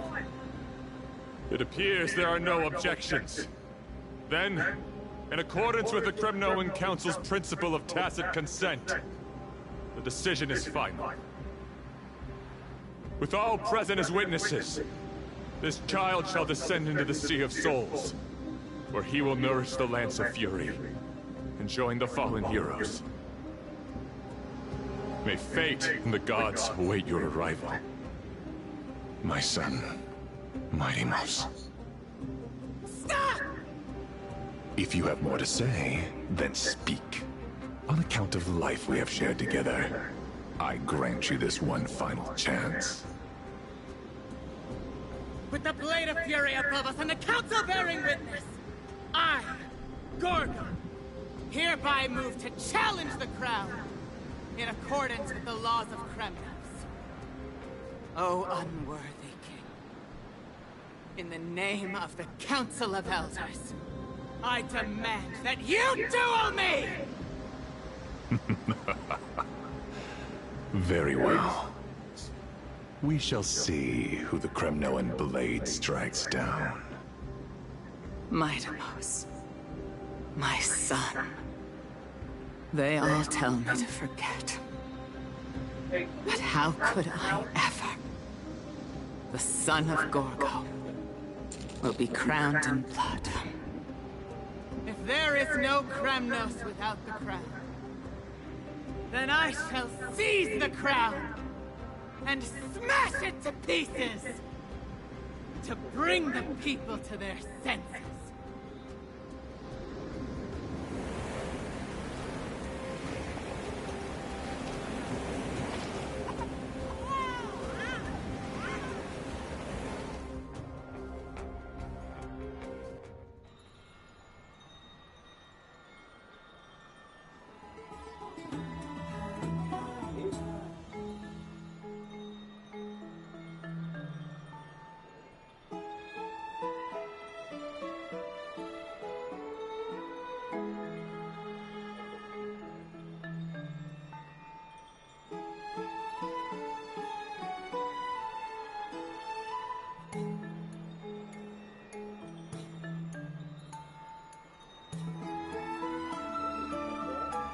Miss, you're awake.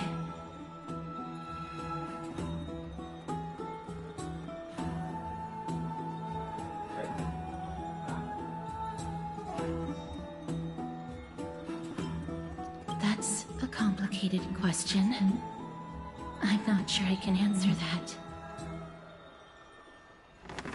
I apologize for arriving uninvited. I saw that you were still asleep, so I took the liberty of waiting nearby. I bring a message from Lady Aglaya. She has prepared a gift for you and Dan Hong, and wishes to present it to you in person.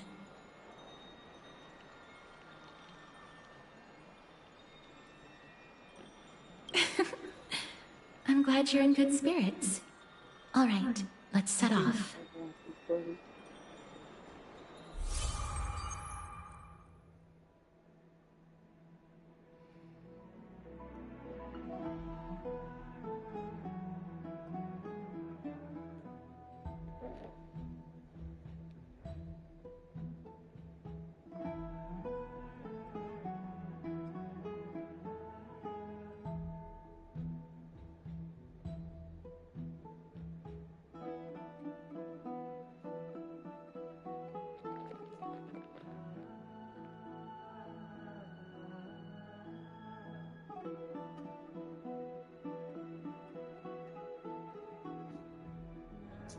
Back going to the store. I'm not mind checking it in my locker. I asked for it.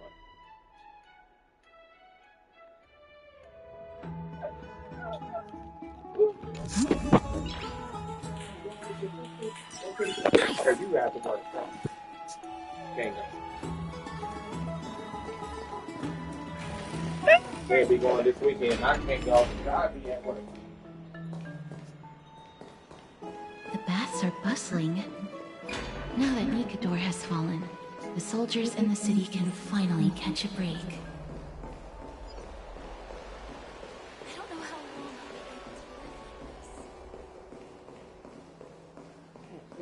Stupid question. Bro, I don't know. Stupid Is question that again. Lady Trevi and Lady Trianne? You must have forgotten. This is a precious relic from our hometown. We definitely all saw it back then. Trianne, this is a counterfeit.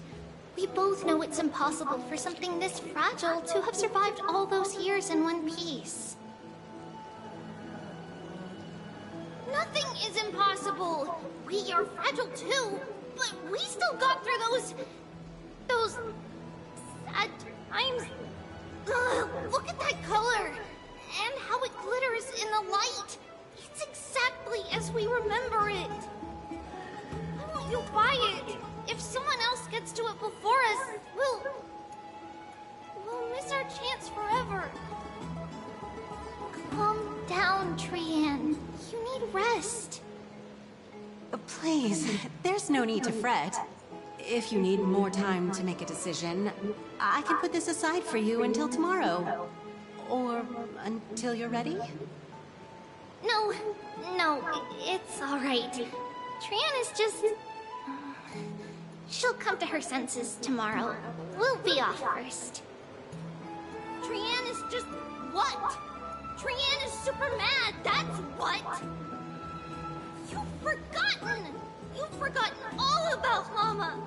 Mama gave us something just like this before! Trianne...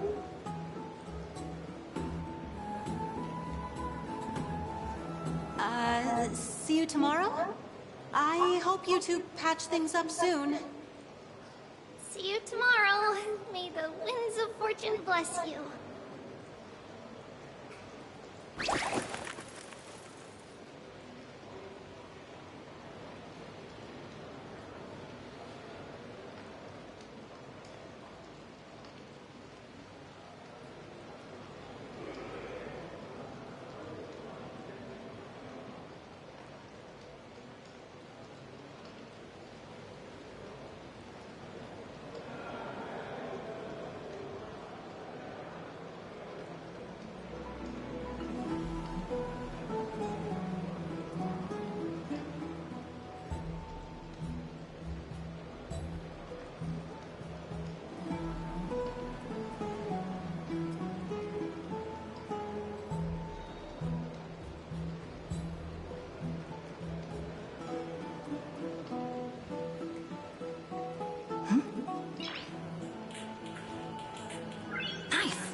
It's so hard to understand what they're thinking sometimes.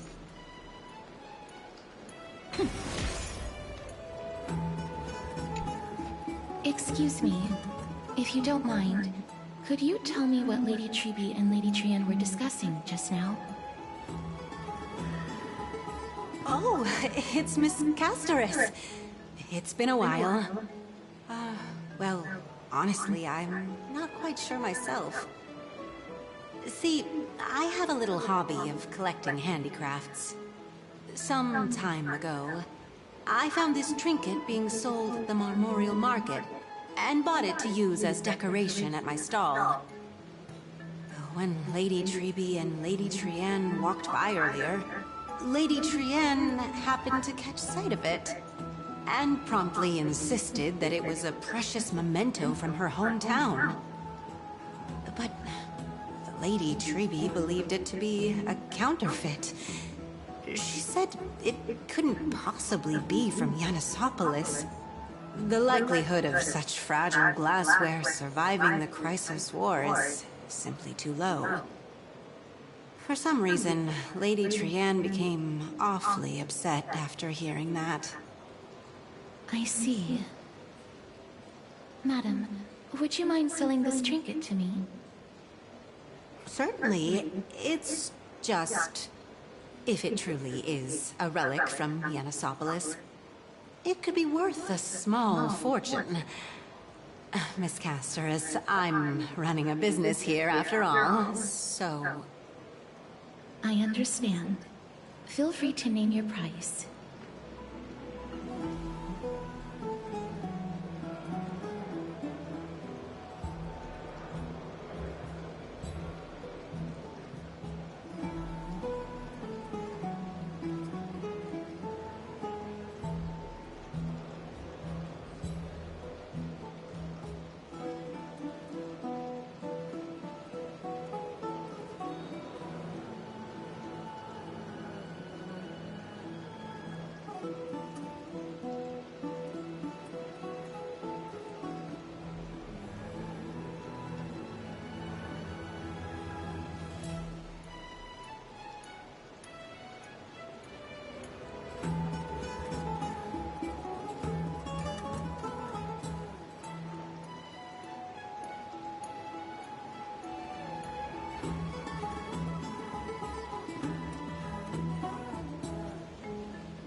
I suppose I can sell it to you at cost as a sign of goodwill, Miss Castoris. Just promise to support my business in the future. Much appreciated. We're lucky that she has a good heart. I'm not one to venture out often, and while I have some savings, it takes a lot out of me to even talk to people, let alone haggle. Had it been another merchant, I would have been set back plenty. The authenticity of the piece isn't important. What matters is that it holds special meaning for Lady Trian and reminds her of her hometown. I've long wished to show my gratitude for Lady Trian's care, but I haven't been able to come up with any ideas for a suitable gift. This chance encounter today feels like divine intervention. Perhaps this is the gift I've been searching for. Still, this trinket is admittedly rather fragile. I will have to make some adjustments and stitch it onto wool felt to protect it. That way, no matter how much Lady Trian runs around, it won't break easily. Alright, back to business after that little detour. Let's keep moving. Don't stray far now. We've already kept Lady Aglaia waiting long enough.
tell myself because I'm murdering.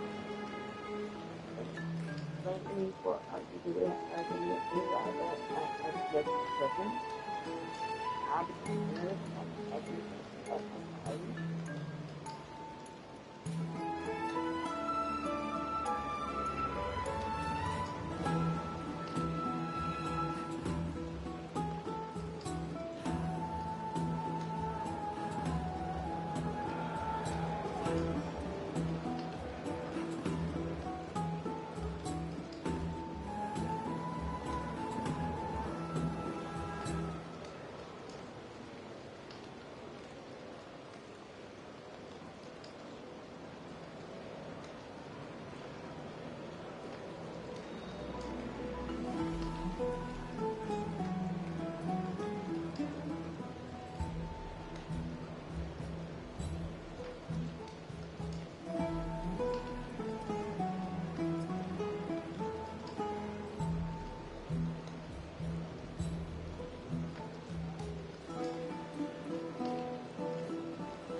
Carrie?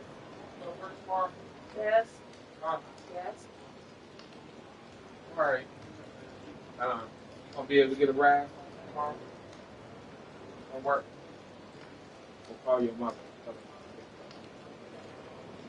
Because I'm gonna give you $20 to get some toilet paper. You see no toilet paper? What are you talking about? Yesterday.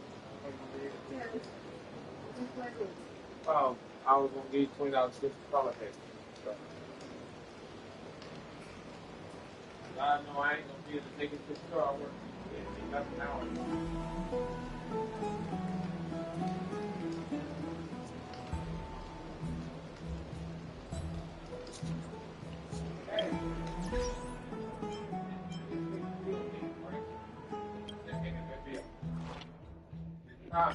Yeah, I know. I already got it. Yeah, That one, cause that's the newest one. Right, because so you just owed $100 on it, right? Yep. Okay.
There's no glory to be found in an accolade, only obtainable through slaughter.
Since which day did he become known as mighty?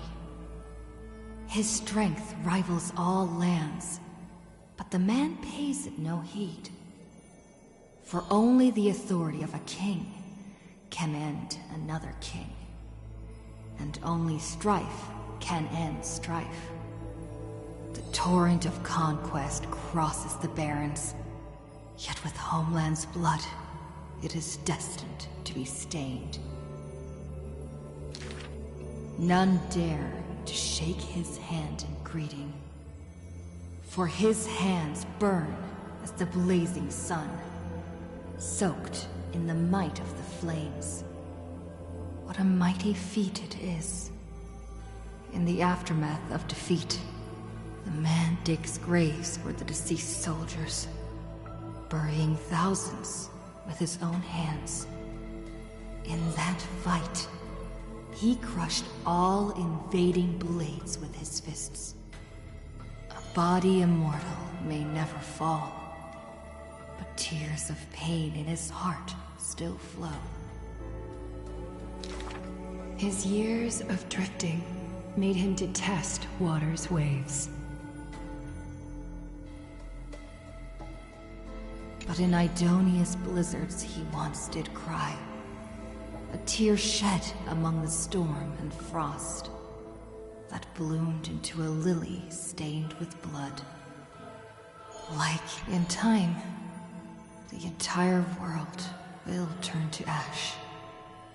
This haughty man shall be the one to leave behind the world's final beauty. Though none are willing to believe. Unlike his kin, those patterns are carved with his blood. A matter so suspicious, it stirs the ambitions of the mundane. A blade that can cut through the mighty must be enough to slay gods.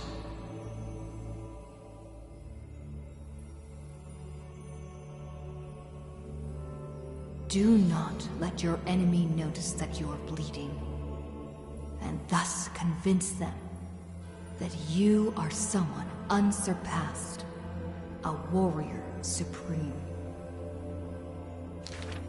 Apart from Kremnos' traditions, what do you have left?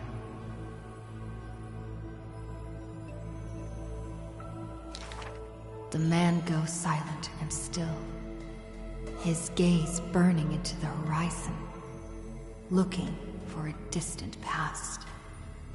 In his days of wandering, this same question was asked by thousands upon thousands, and he never denied. That is why I walk on this path.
Folks going to do next?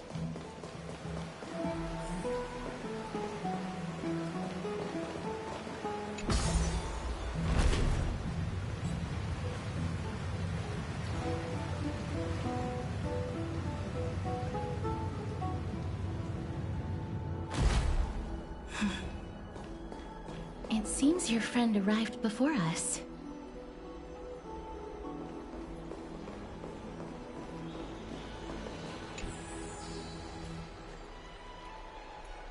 Welcome, Cass. And you as well, trailblazer from beyond the sky.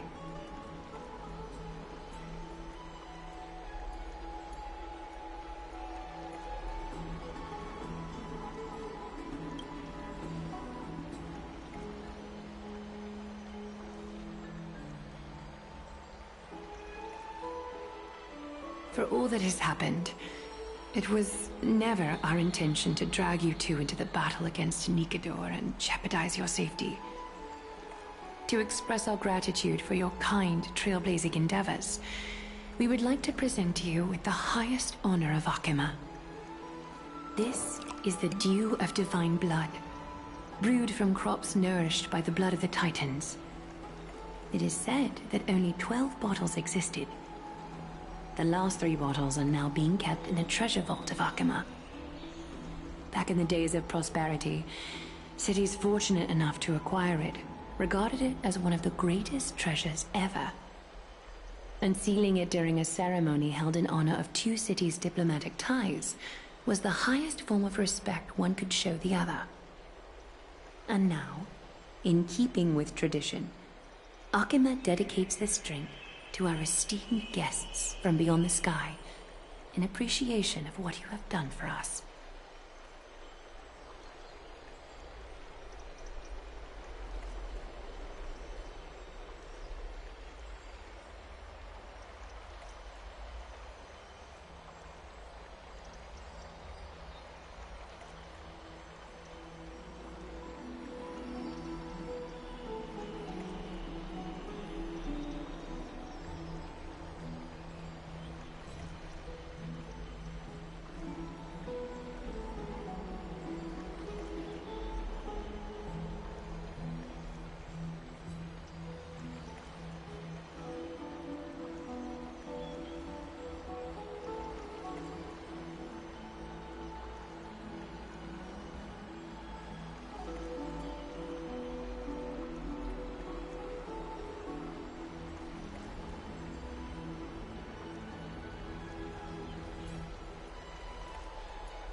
Very perceptive, Mr. Dunhung.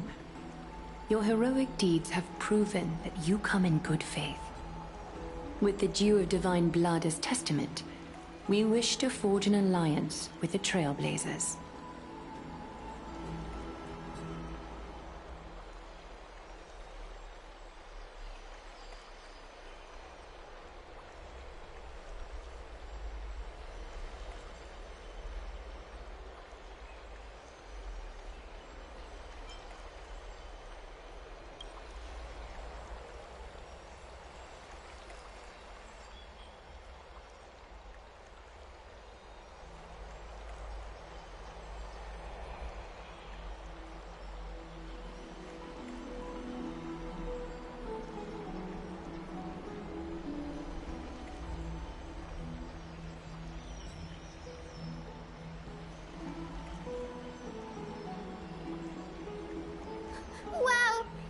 Danny have sharp eyes indeed. You'd make outstanding members of the Twilight Courtyard. No need to worry, by the way. I can tell from Lady Aglaya's tone of voice and micro-expressions that she's being genuine.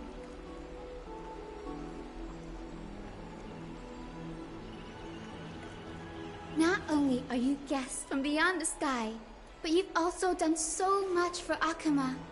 You're practically heroes to us all. Lady Aglaya would never subject you to Aquila's judgment. Hyacinth, Thank you for taking care of the wounded of the past few days. Oh, it's no trouble at all. The patients are very cooperative when we attend to them. I'm just thrilled to see them all going home healthy again.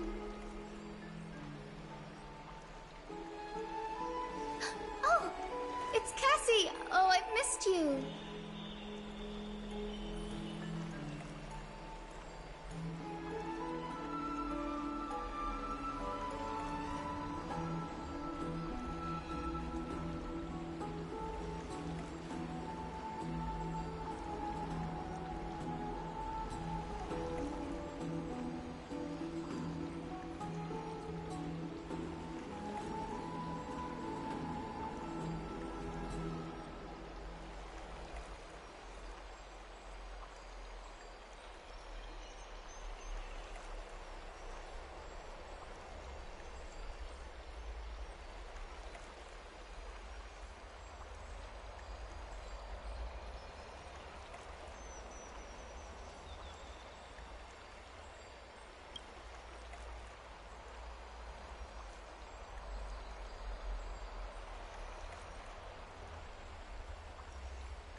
As an acolyte of Aquila, I'm here to bring healing light to the world.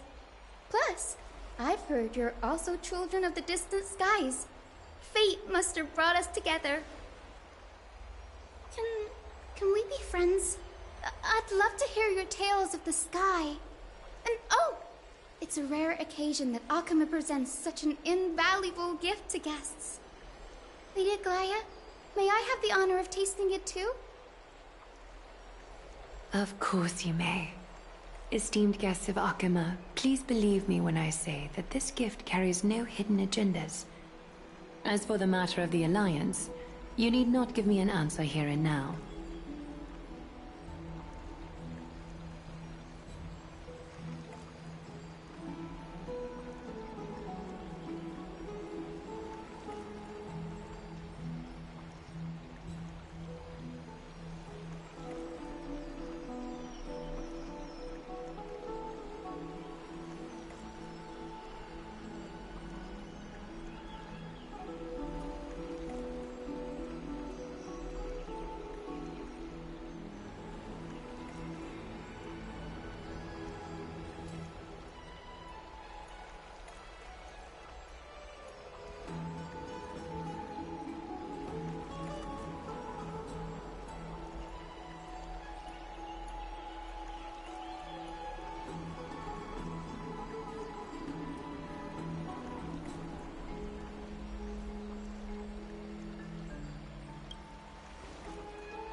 Yay! Then I'll get started on my questionnaire.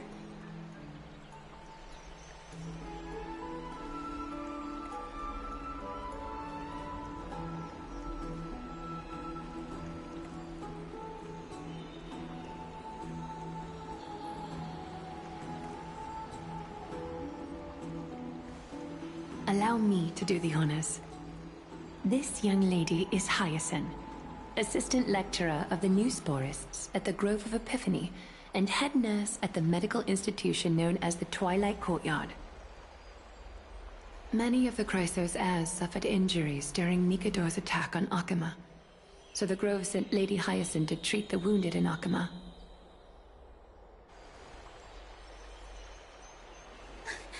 But what I'm really good at is helping people sort out what ails their mind and spirit. If you're ever feeling troubled, come find me. A little sunbathing in the courtyard will chase all your worries away.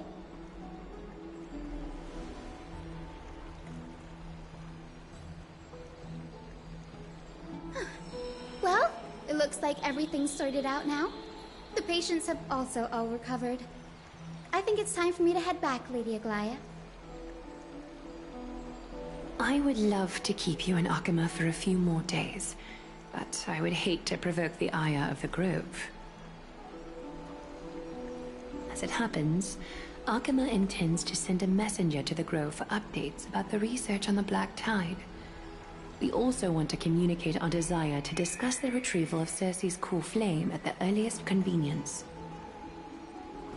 Oh, that sounds pretty serious. Lady Aglaya, you can't be asking me to... No need to fret. We won't put you on the spot. Trianne will be going there as the diplomatic messenger of Akama, and Castorus will be accompanying her.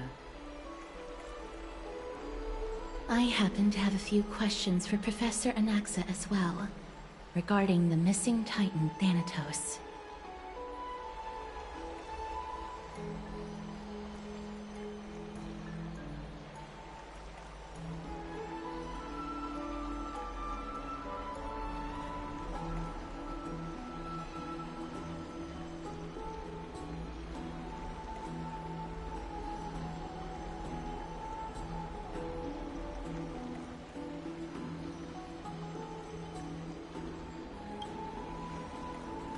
If you're not keen on just sitting around, Miss Trailblazer, why not go with him?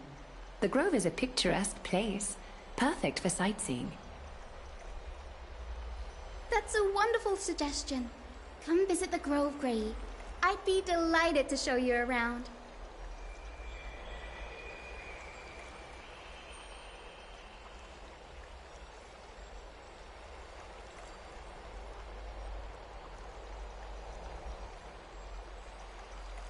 In that case, do bring this spindle along with you. This tool, called the weft, is used to spin thread and has been passed down in my family through generations. Though it doesn't see much practical use nowadays, it's become a symbol of great significance. In this respect, it is the perfect token to represent my will. If you encounter trouble at the Grove, just take this out and show it to them. While you're in the Grove, the golden thread of the weft can also render all things around you visible, regardless of whether they're corporeal or not, allowing you to see things as I would. Castorus knows this too. Make good use of it. Trian is already waiting for you at the outskirts of Okima, so I won't keep you any longer. May your journey be smooth.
I'm glad to be in your company again, miss.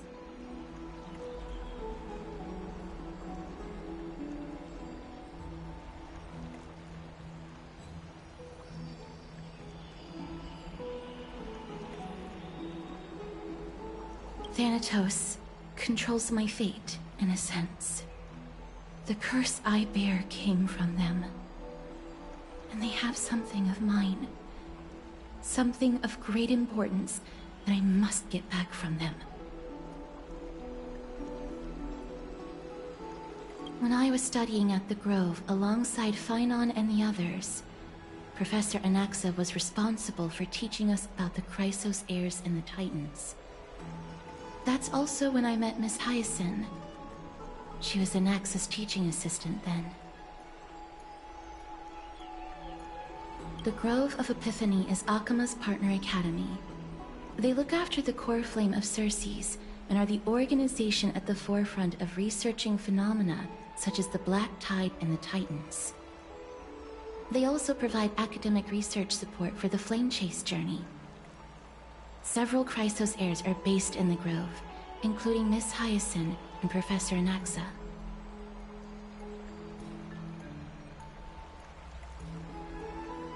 Oh, I came here with a colleague from the Twilight Courtyard.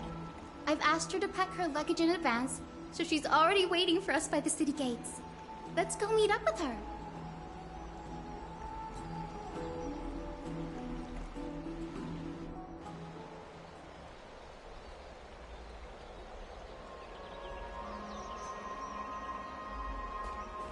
Look, there she is! And Lady Trian. But who's that they're looking at?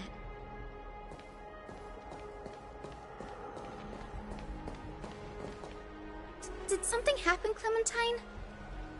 Oh, that's a serious injury. Miss Hyacinth, this man was discovered by Trian! Trian was in a bad mood this morning, so we went to the outskirts of Akama for some fresh air. But then we found him collapsed on the roadside. Trian knows the city has good doctors. So, Trian brought our new friend into the city to look for a doctor.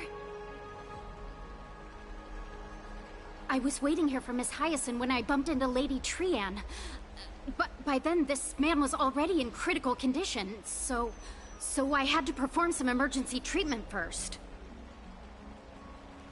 These wounds, they're caused by the black tide.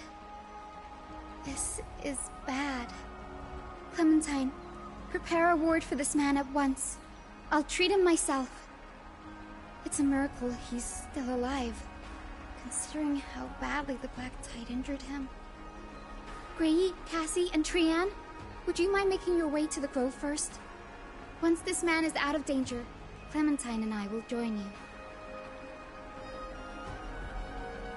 As a healer, I cannot ignore those in need of medical attention.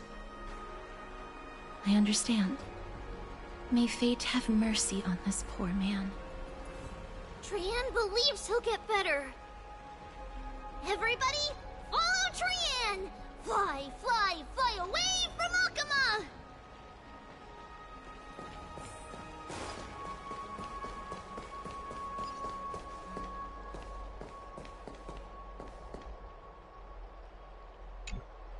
Down this road we go, to the skies we fly, leaving Akama behind!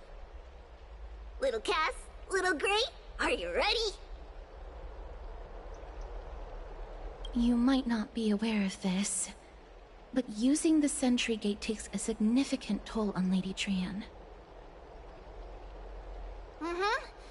Trian promised Treeby that we wouldn't open the gate unless we had no other choice. I'm ready, too. Okie dokie! Everybody, let's hold hands. To the grove we go!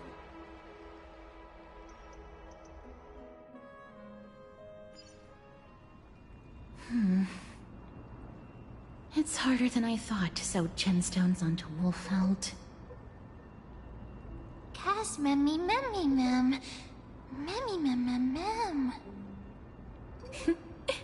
Mem wants to try sewing. Here, why don't you give it a go?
Sure.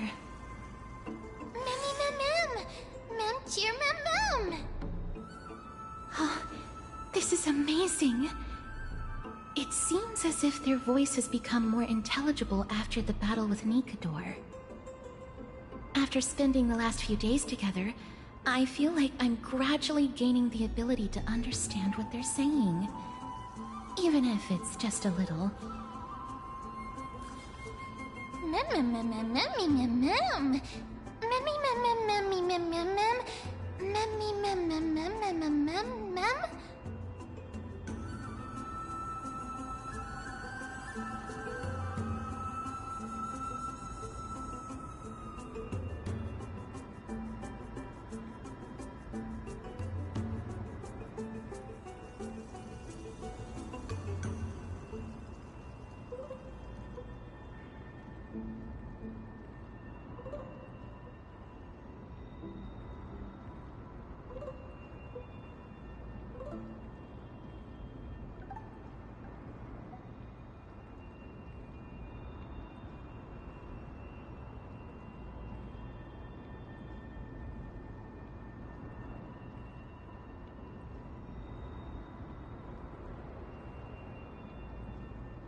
Mem.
Is everybody awake?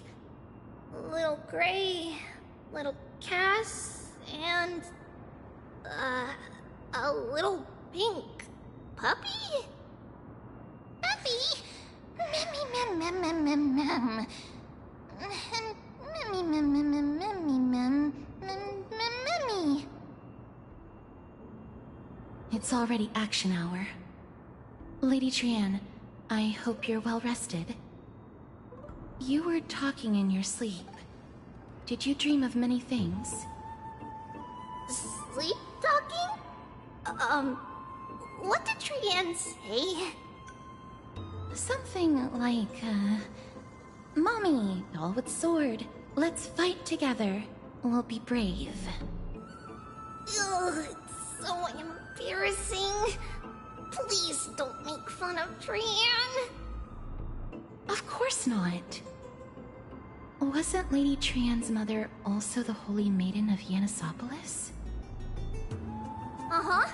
Mama was the strongest Holy Maiden in all of our history. She also gave us the prophecy of deliverance. And she had red hair that looked like a cute red mushroom. But Trian can't remember what Mama looked like anymore. Not even in the dream just now.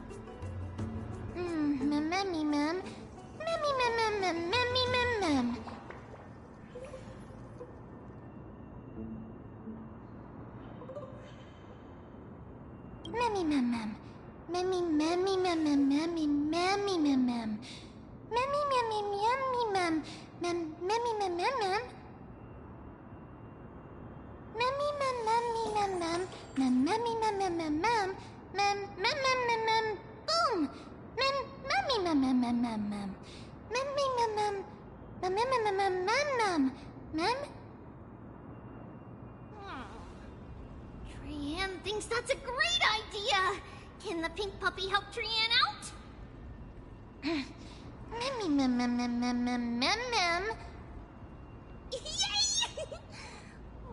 Then I'll call you Little Memmy from now on.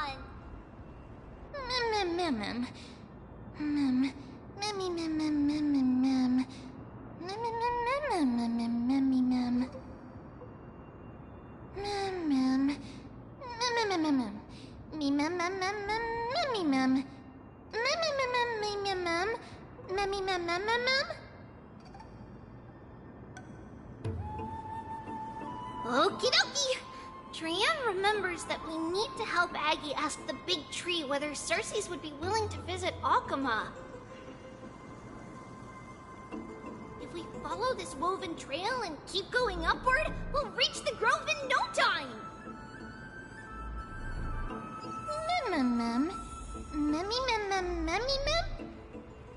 Legend has it that whenever they requested an audience with Cersei's, Nestia would always come to the meeting in a long white dress.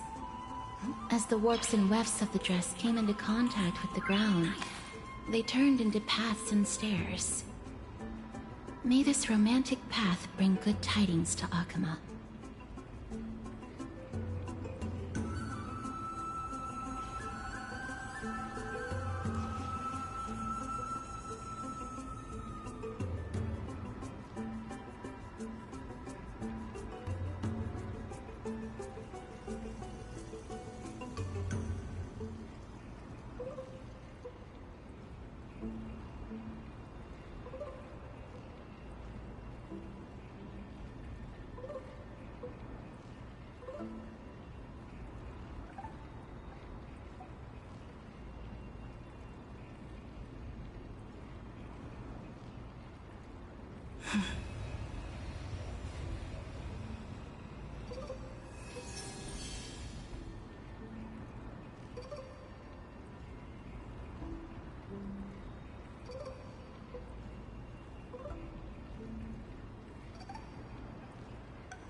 I never fail to impress.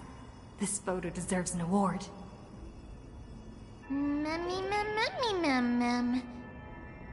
It's the Bough of Rift, the divine body of Circe's. Flora began to grow where they planted their roots, and this flatland basin upon which we stand gradually became a large, verdant forest.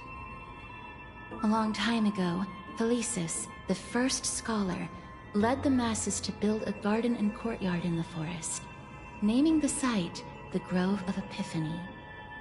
There, people sought mental clarity, knowledge, and enlightenment. Trian knows this. Everybody says that was how this big academy came to be.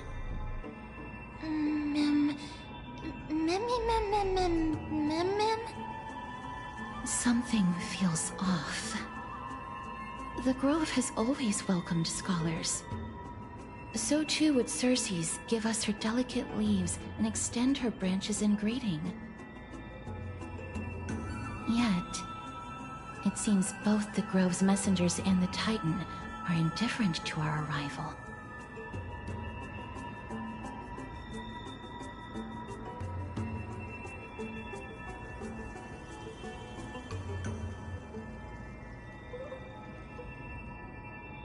There should still be a way in.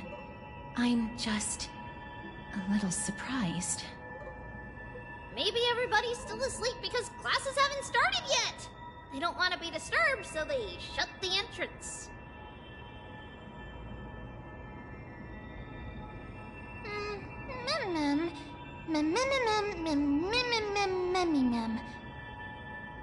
This place is too quiet. What in the world is going on?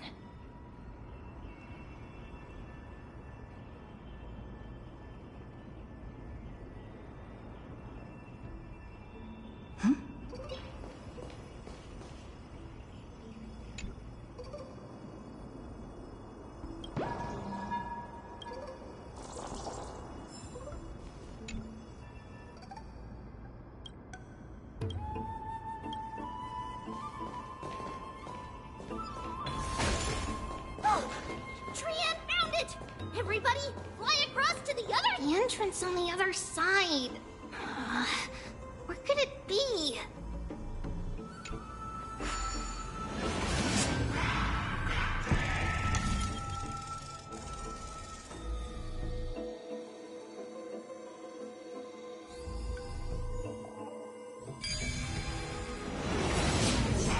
His eyes are so sharp! I knew you would find it. The courtyard of Storgi should be just ahead of us.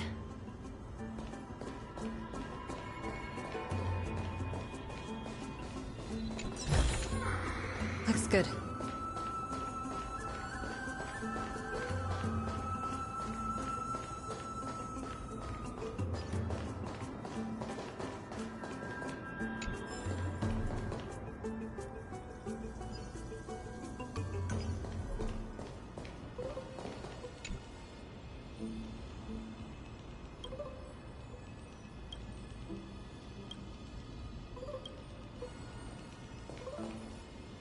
As I expected, something's not right here.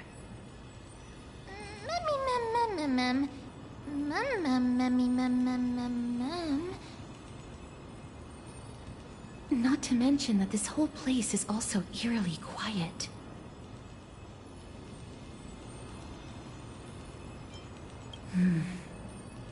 That's possible. Hello? Is anyone there? Huh, no one's here.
I have an idea.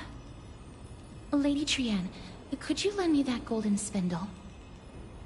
Do you remember? Lady Aglaia said this.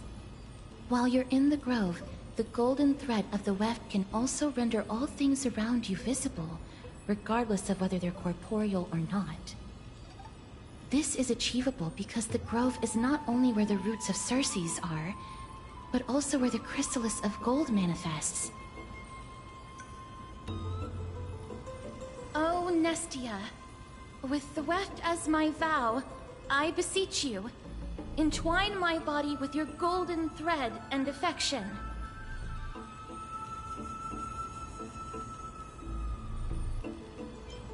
This is a proverb that was recorded in the handbook of Nestia's priests. If I'm not mistaken, we should be able to draw power out of this butterfly exuvia with the golden thread.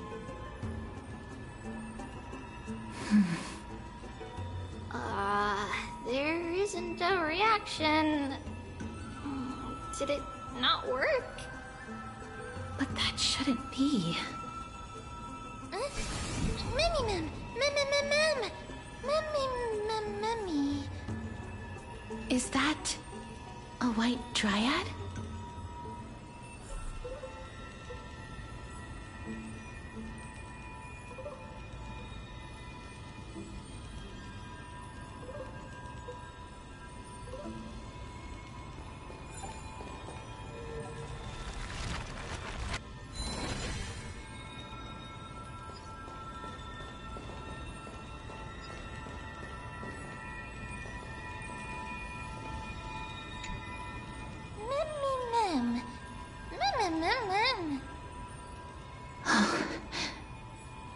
No, it isn't a white dryad. It is the shadow of a dead white dryad. Dead, Mem? Shadow? Strictly speaking, these white dryads are still plants. They only gained sentience as a result of Circe's blessing of equality. But their sentience is minimal when compared to that of humans. These flowers have already died. What you see here are just faint afterimages of their souls. However, this also means that the golden thread has definitely connected with the Titan's presence. Without the golden thread's outlines, we would not have been able to see them at all. But what happened to them? Why are there only tiny shadows of them left? Mem, can you read their memories? Let me try. Mem.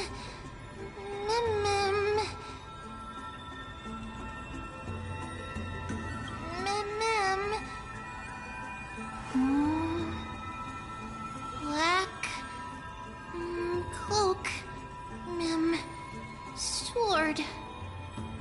Toward the great tree. Mem.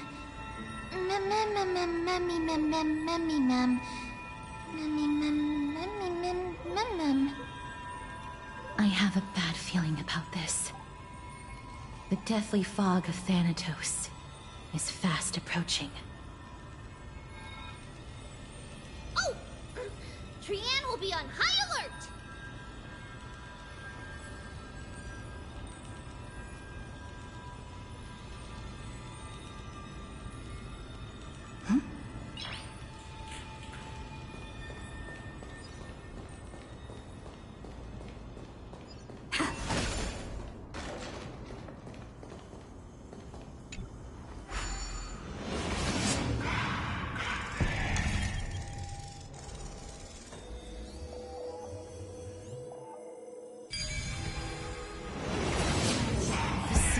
Death is becoming more and more intense. So that's how it works. There, on the steps.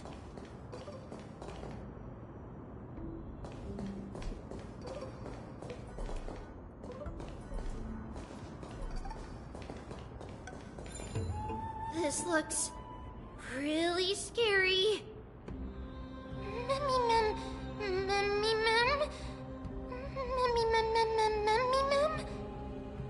No, it's neither of those. This is a creation of the Black Tide. Such creatures are formed when living beings are corrupted and turned into deformed hollow husks of their former selves. Everybody, stay alert. Regardless of what has happened to the Grove, the fact that we're seeing the remains of a Black Tide creation here definitely doesn't bode well. Should we inform Aggie about this?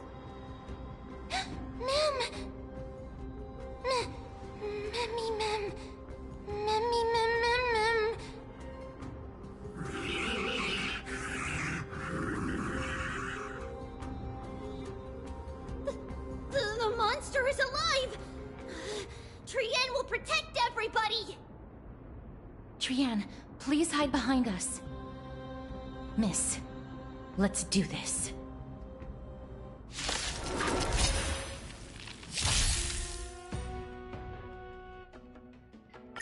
As expected, the words black, sword, and cloak. They're talking about the Black Tide. Or maybe We can do it!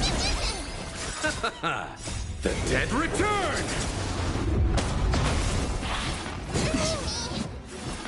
no dirty. Watch your head.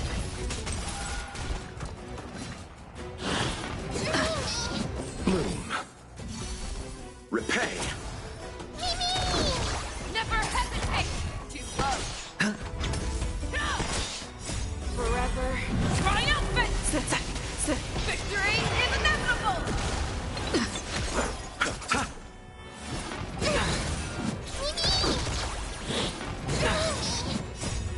We can do anything! The fearless knows not fear! Spend freely. Too close! Receive divinity. You just don't learn. Never hesitate! That won't do. Forever triumphant! Victory is inevitable!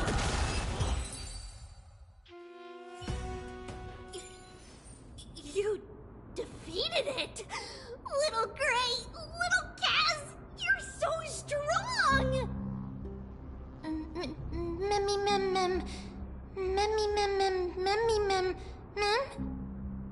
To think the Black Tide has spread this quickly to the Grove despite its remote location. I'm afraid a world where strife has fallen is far more dangerous than we ever imagined. Oh no! Does this mean that Akuma is also in danger? Looking at this mess, it seems the scholars at least succeeded in fending off the first wave of attacks. But at what price?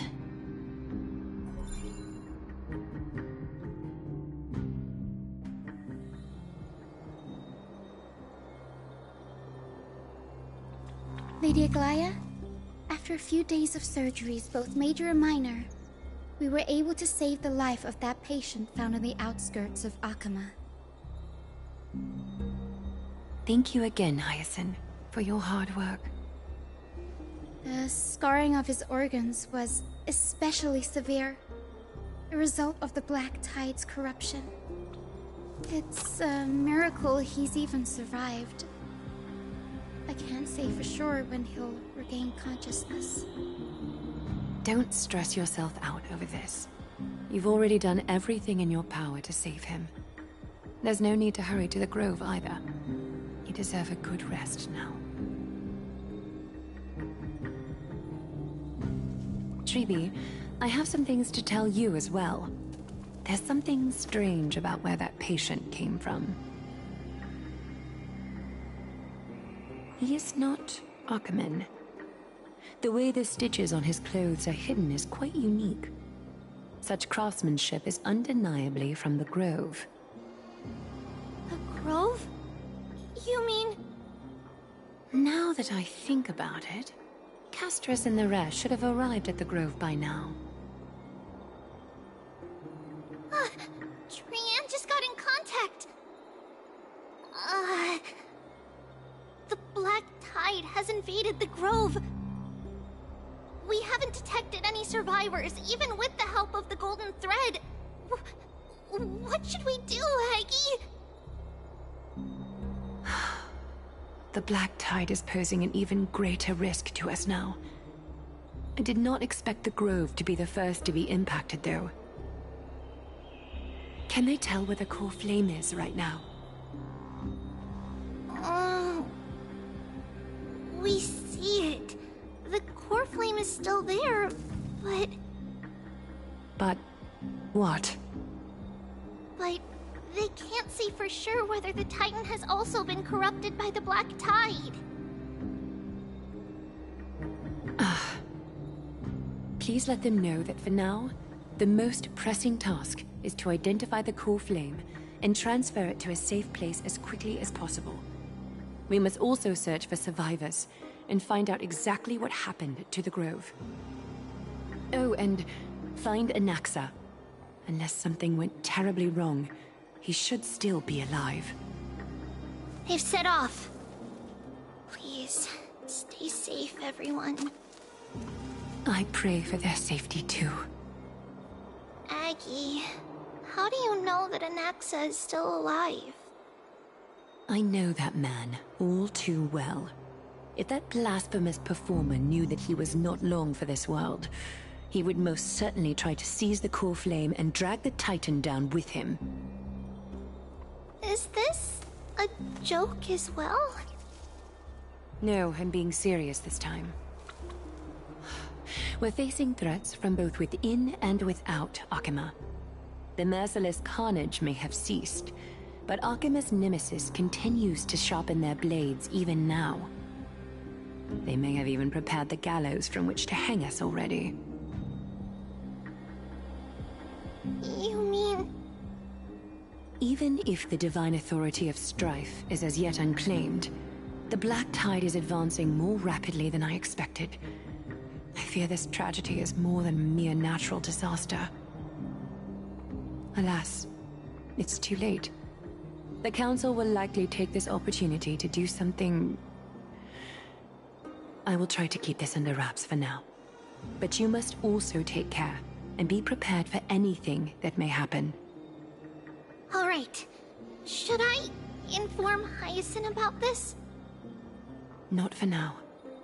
She must be exhausted after performing surgeries non-stop for so many days. I don't want to overwhelm her with this bad news.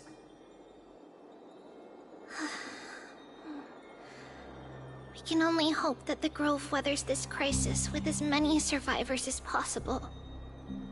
That being said, based on the condition of this patient, Tribi, we should prepare for the worst.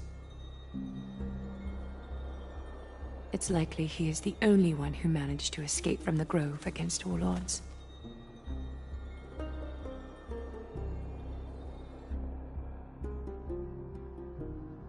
Everything will be fine. The people at the Grove are really smart. They'll definitely be able to chase away the black tide.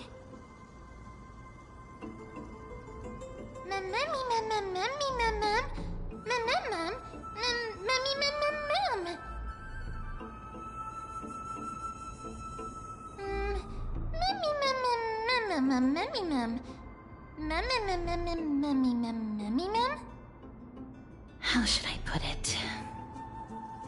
Lady Aglaya doesn't trust Anaxa at all, I'm afraid.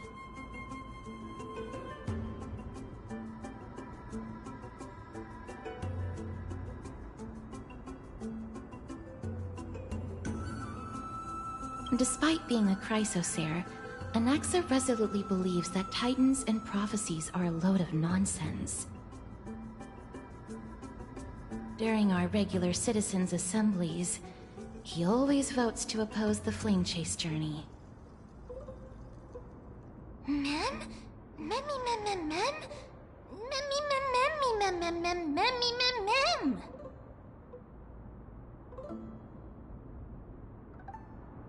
Trian knows the answer to that. Everybody says that Circes, who symbolizes reason, is the most tolerant of novel ideas. Apart from Kefali, they're the Titan who treats us the best. Mem, mem, memmy, mem, mem, mem, memmy, mem, mem, mem, memmy, mem, mem, memmy, mem. Yes, that is how we formed an agreement with these Titans who bear no harm toward humanity. If they agree to support us on our Flame Chase journey, we will wait till the final moments of the journey to restore their core flames. With the exception of Orynyx, that is, they didn't lend us their power willingly. Memmy mem memmy mem mem memmy mem mem memmy mem memmy mem mem mem memmy mem mem mem memmy mem. That is true. It's also fortunate that these gods weren't corrupted by the Black Tide and did not descend into madness. Trian believes Circes will be alright. After all, everybody says that the people of the Grove are really smart. So, Little Gray and Little Cass, just leave the task of finding Anaxa and everyone else to Trian. It's easy for Trian to look for people because we can fly. Good idea. In that case, please bring the weft along with you, Lady Trian. The golden thread will be much more effective from up above. Please promise us that you'll take care of yourself. Okie doke. If Trian gets in trouble, we'll look for all of you. In return, if you get in trouble, remember to call for Trian, okay? We'll come right over and open the gate for you. That's the other thing I wish to mention. Do not open the gate unless you have no other choice, Lady Trian. Your body is not in good shape at the moment. Okay. We will keep that in mind. Trian was just trying to help. Of course, we know that. After all, Lady Trian is a demigod, the most powerful among all of us here. Remember all those brave heroes and the tales you've heard. They would always save their strength until the very last moment. That way, they could ensure that nothing went wrong with their plans. Isn't that right? Mm-hmm. In that case, brave Trian shall clear the way for all of you. Memmy mem memmy mem mem. Memmy mem mem mem. Memmy mem mem mem mem mem mem. Mem mem mem.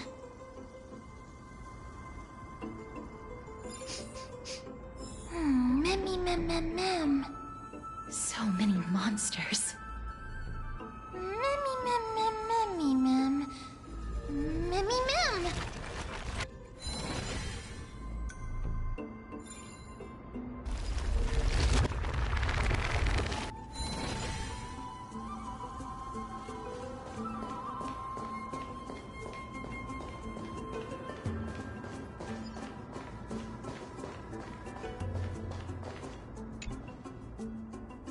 Mem. Mimi.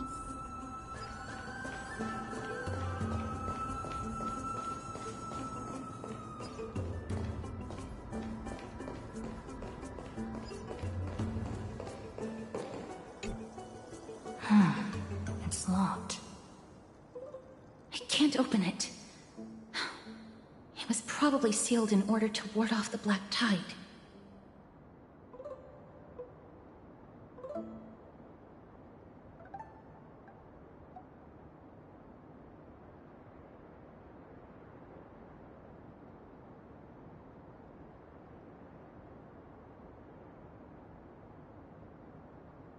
Yes. Most of the doors on Amphorius are sealed using the power of Yanis.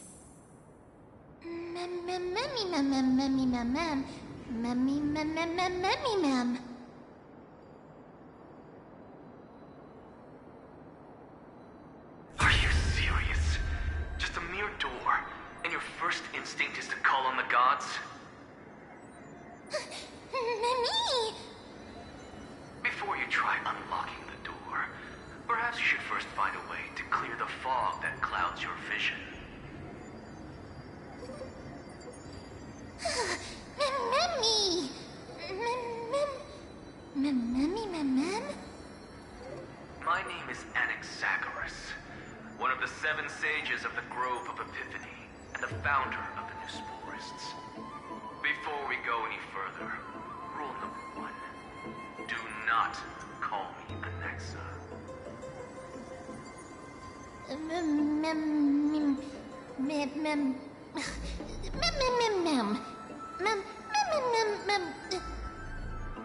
Rule number 2.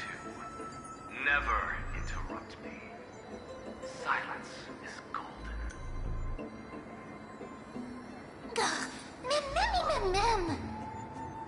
The person standing here and conversing with you right now isn't the vestiges of a memory. Rather, it is the culmination of the greatness of science and the pure, irrefutable, and undeniable exalted truth. Through the wonders of alchemy, I have shattered my soul and transmuted it into gold before burying it in this spot. I have recorded these words so that visitors may learn where their next destination lies. Oh, mem? Nothing is impossible. Having said that, alchemy is not omnipotent. Each time you hear from me, an equivalent part of my soul is being consumed as the price. In other words, this voice isn't created out of thin air.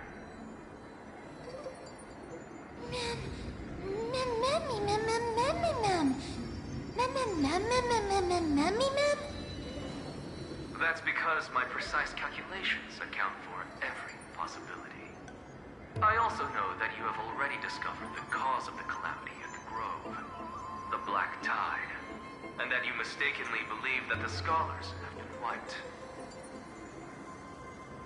But that is where you're wrong.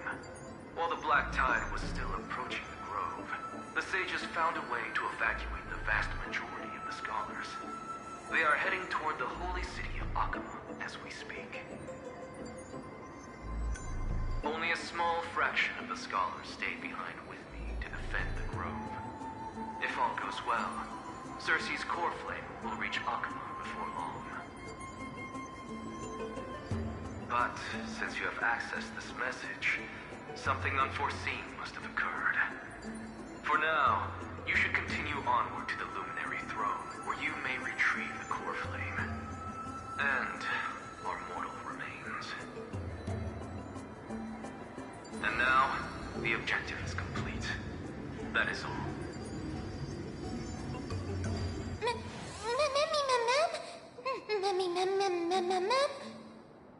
Miss, judging from your reaction, you must have found a useful memory.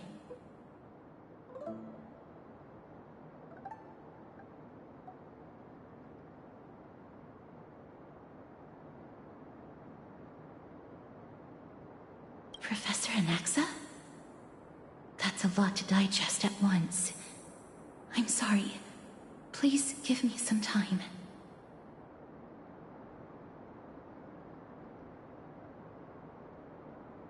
You don't have to take that too seriously.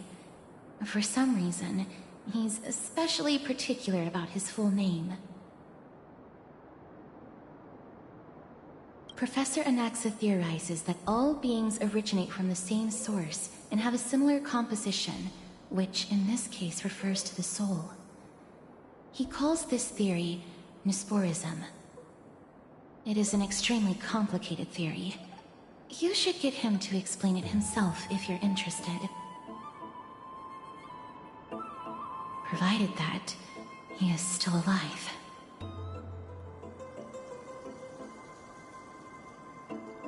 Yes, that seems like the only good news so far. We can just focus on retrieving the core flame then. I do not wish to consider this possibility. Perhaps they were just unable to transfer the core flame, but managed to escape.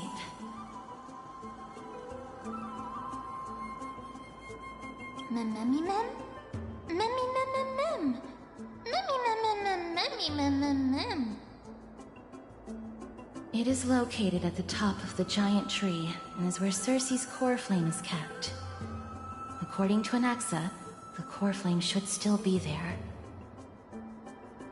But making our way there won't be as simple as the professor made it sound.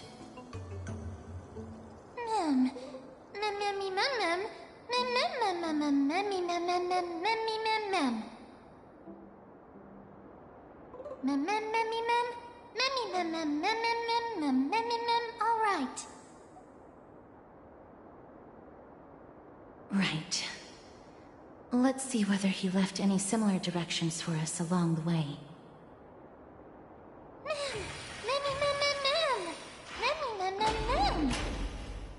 Alchemy is truly incredible.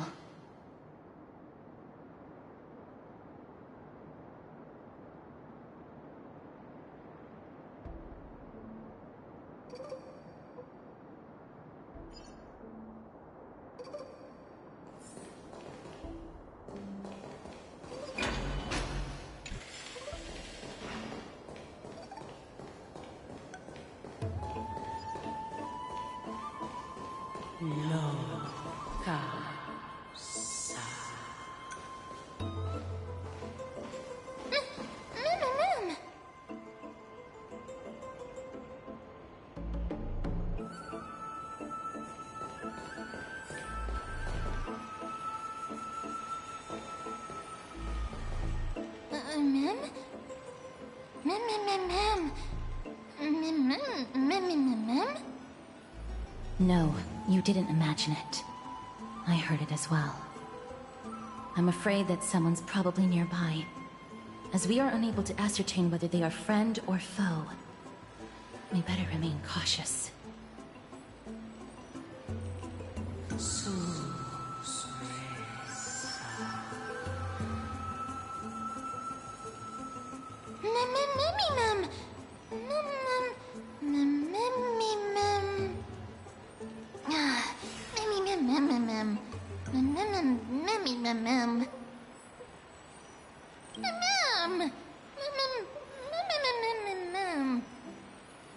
Found it.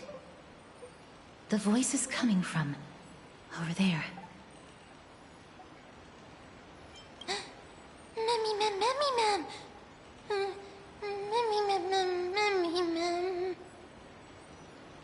No.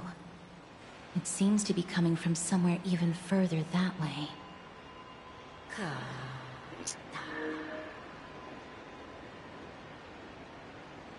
Let's go check it out.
Regardless of what you do, a stone won't be able to speak.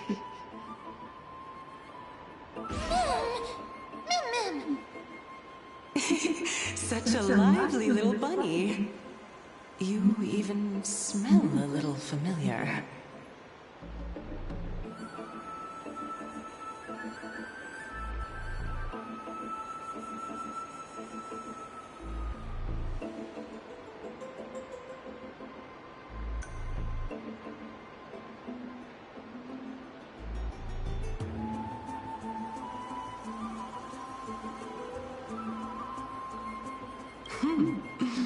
What a smooth-talking child. I'll accept your praise. Who are you? Keep your distance and identify yourself. Otherwise, you'll face the consequences. The scent of Thanatos. I recognize you. Idonia's renowned goddess of death. Since you are aware, stop provoking the authority of death. Answer my question. Baring your fangs at me. How cute. Just call me Calypso. I greet you on behalf of the 7 sages and the litophagists.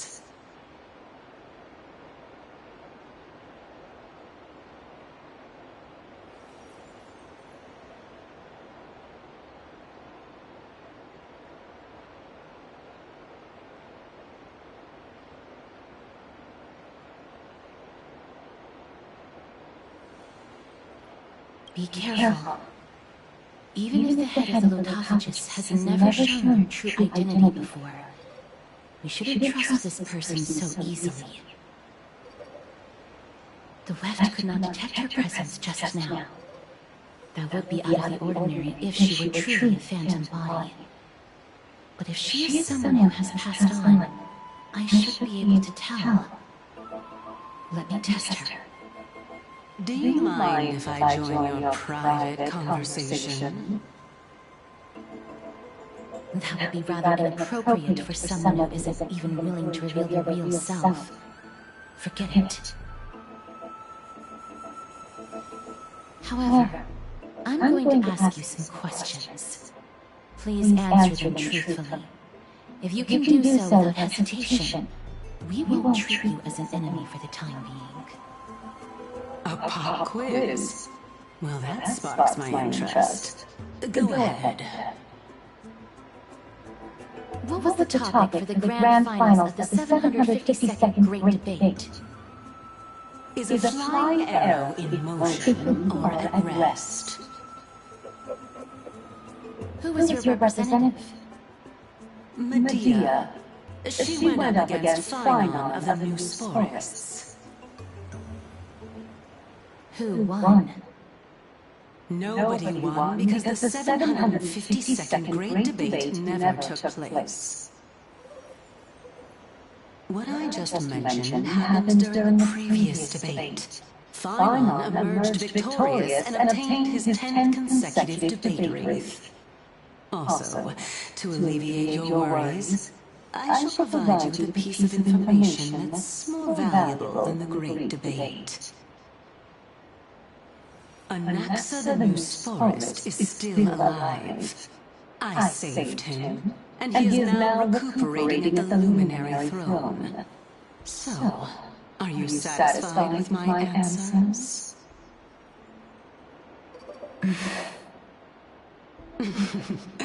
This dumbfounded expression of yours is much more adorable and likable than the previous one. As the saying goes, seeing is believing.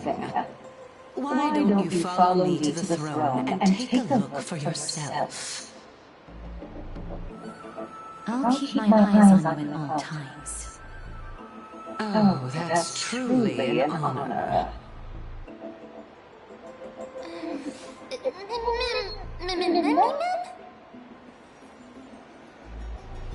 As long as we can get the water wheel turning, we'll be able to use it to ascend. So, the solution is to awaken this heart.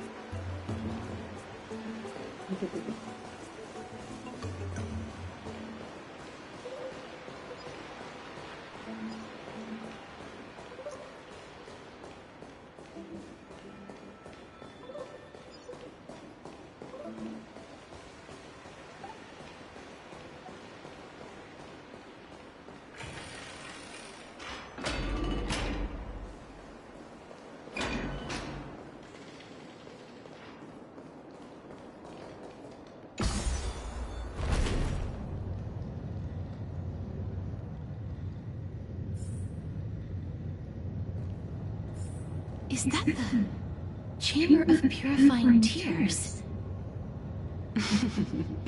You have a good memory.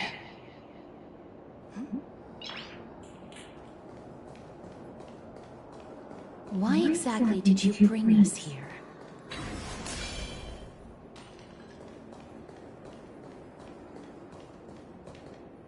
My intention should be obvious. See that shallow pond over there? Water lilies grow there. Initially, Circes watered them with their tears, while Nestia nurtured them with affectionate love. They are a token of the eternal companionship between the two gods.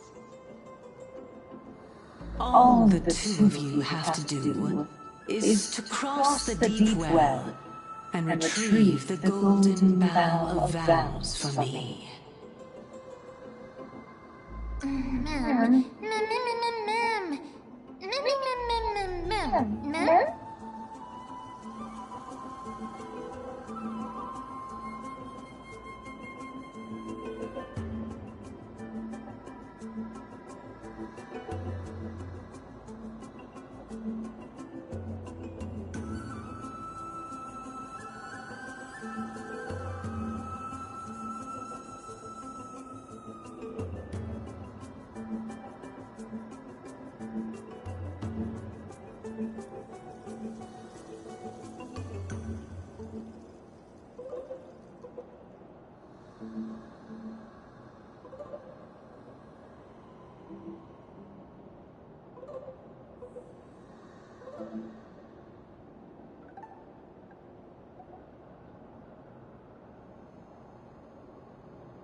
No wonder Baby Saja has two completely different personalities. There are three hidden secrets about him you have to know. Baby Saja is easily one of the most captivating characters in the novels. When he first appears, he's dressed in pink with a soft, youthful face of pink baby. He couldn't be more fit. But when he transforms into a demon, he turns ice cold. His voice drops so deep, it's chilling. So why did the director design him this way? First of all, the director wanted a perfect idol with inside the voice of the baby was the obvious fit. Remember the fan sun scene with Hunter, Max, and Side Boys? The other guys were flirting with girls, but Baby Saja, he was singing from a baby bottle and making finger hugs and flowers fans gave him. And Baby's got serious trouble. When he vowed to Hunter and Max, you could feel how badly he wanted to win. And here's something wild. Baby Saja's voice literally contains dark magic. Every time he sings on stage, the demonic flames from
Fling AI 2.1 lets your favorite characters follow your every command. Just upload a photo and enter your prompts. Your character will move exactly the way you imagine. Download now and give it a try.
Indeed.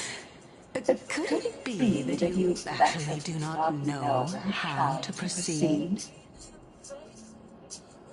We can retreat, but I advise you not to waste your time on any schemes.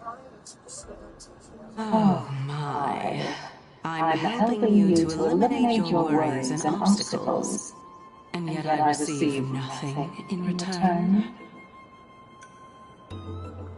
Besides, the bow is essential for awakening the heart and drawing water out of the source. If you can't find it this time, we can just remain trapped here for the rest of eternity.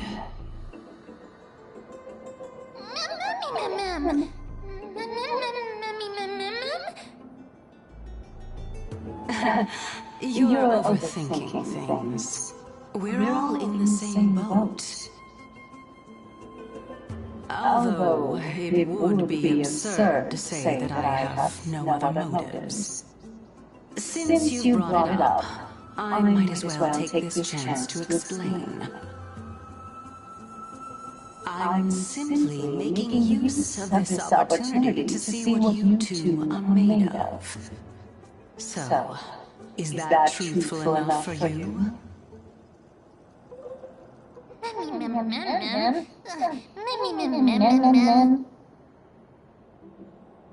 Now is not the time for me to elaborate further. So, please proceed. As a student of Anaxa, equivalent exchange should be something that you are familiar with. I cannot deny that. Miss, since our interests are aligned right now, it's better for us to do as she says. Besides, she knows about my past. Even though I'm not able to elaborate much, I can tell you that she has reasons to fear me. If you unfortunately turn out to be her ultimate target, please don't worry. I will promptly intervene.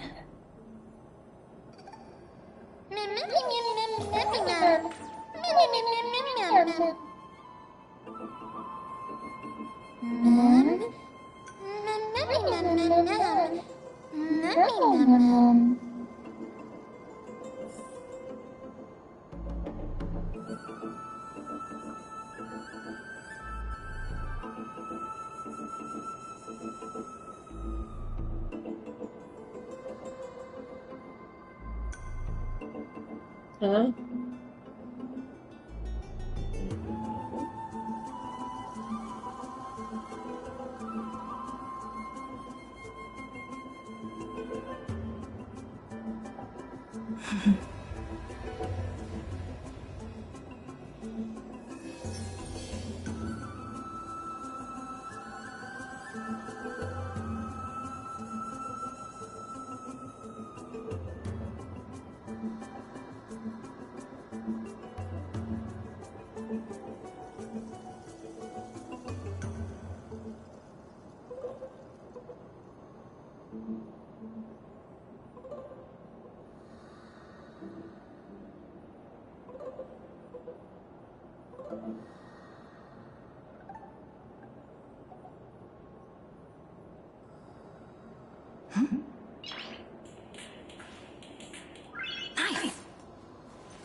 We're shattering signs, we're rise, defy, shouting in the quiet. You're not alone. They listen to me. We light in between. None of us are out here. So we went so we're not here. We're just survivors, the dreamers, the fighters. Mr. Matthews, how can I help you? I don't know. How can you help me? David's failing your class.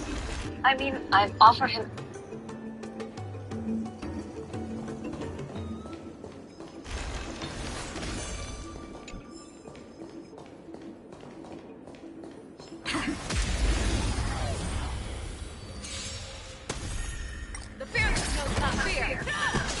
Spend freely.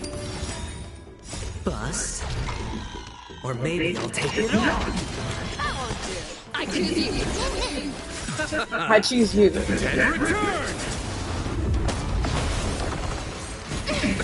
Nothing major. Watch your head. Never hesitate. Forever triumphant. Victory is inevitable.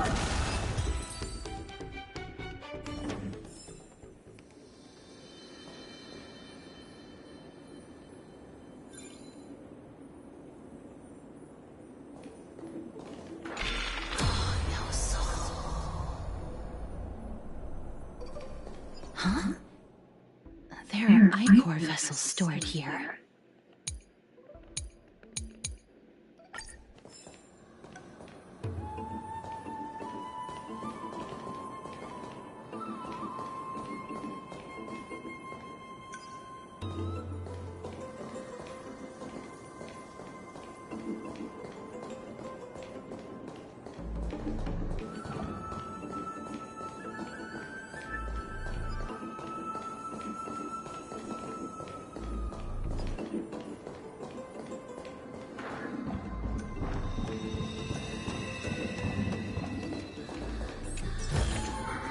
Looks good.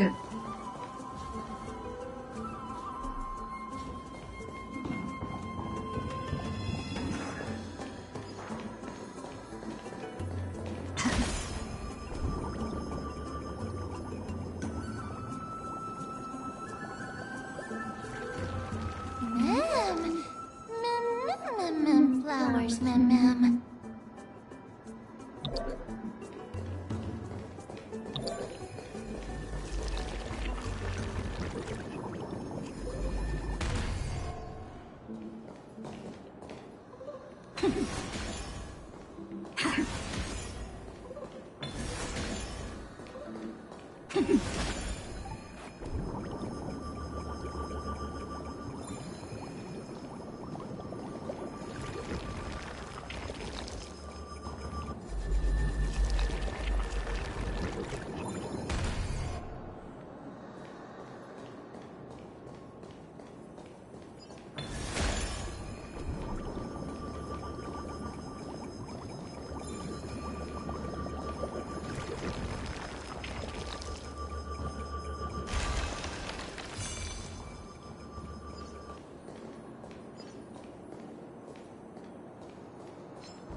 The fearless knows not fear. I won't do.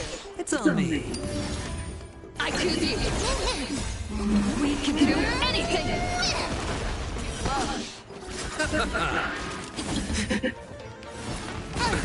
Nothing major.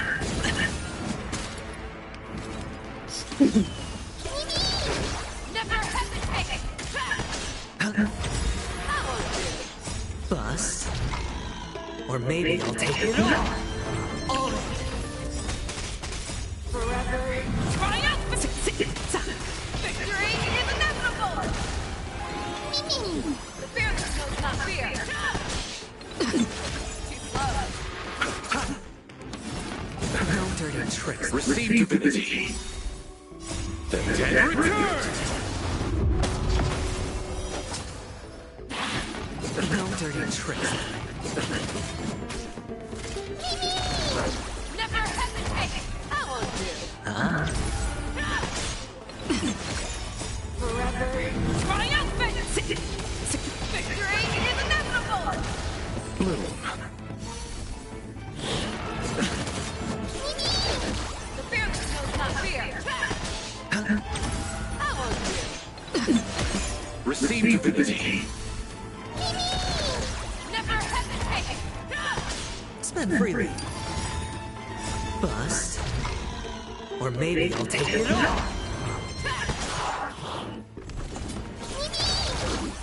Forever triumphant. Victory is inevitable.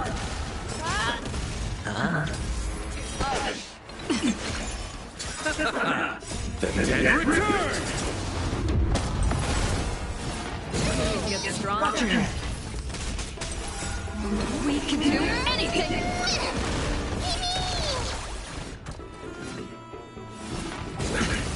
The fierce knows not fear. It's on me. Forever triumphant! Victory is inevitable!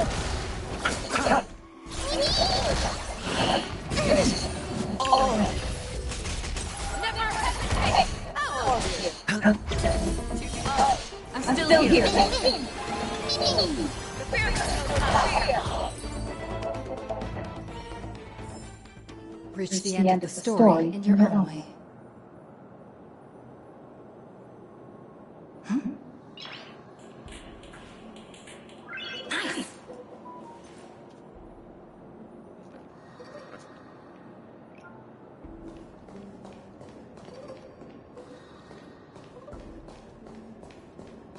Down.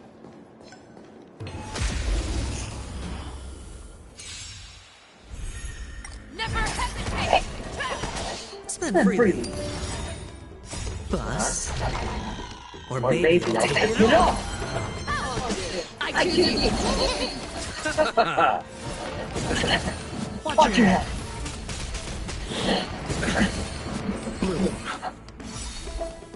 The dead return!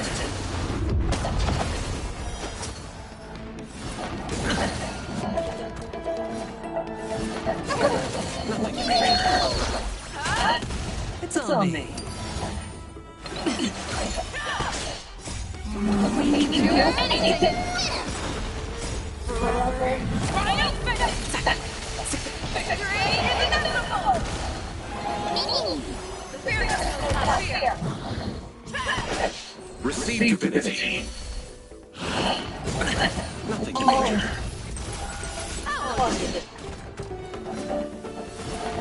Just don't worry. Watch your head. Spin freely. Bus. Or maybe I'll take it all.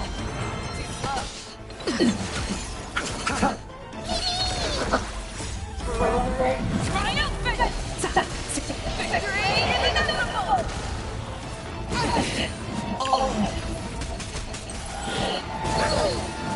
The dead return! Never hesitate! It's on me.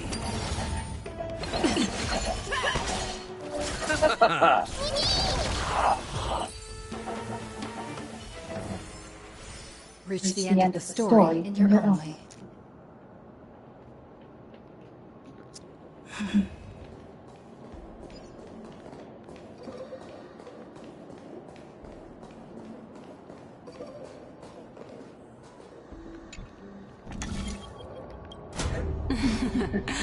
How smart.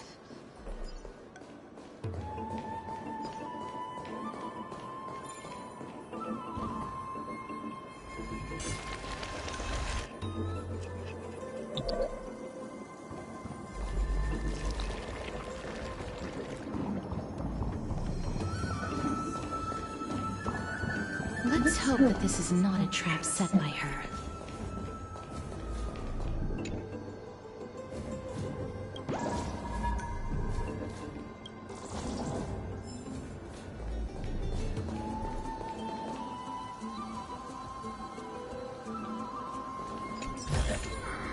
Is that all?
this is the Golden Bough of Vows. I hope that the Titan will not take their anger out on us. So lustrous and beautiful. It's even more magnificent than before. Cal.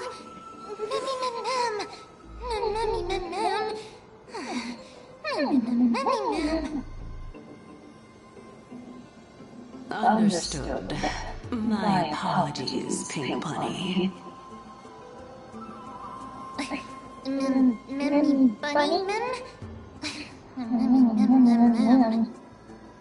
Is this the legendary Golden Bough of Vows?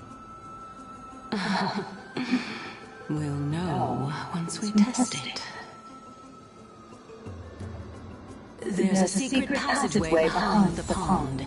It's faster if we take that path. How do you know this place so well? Well, I'm one of the 7 sages after all.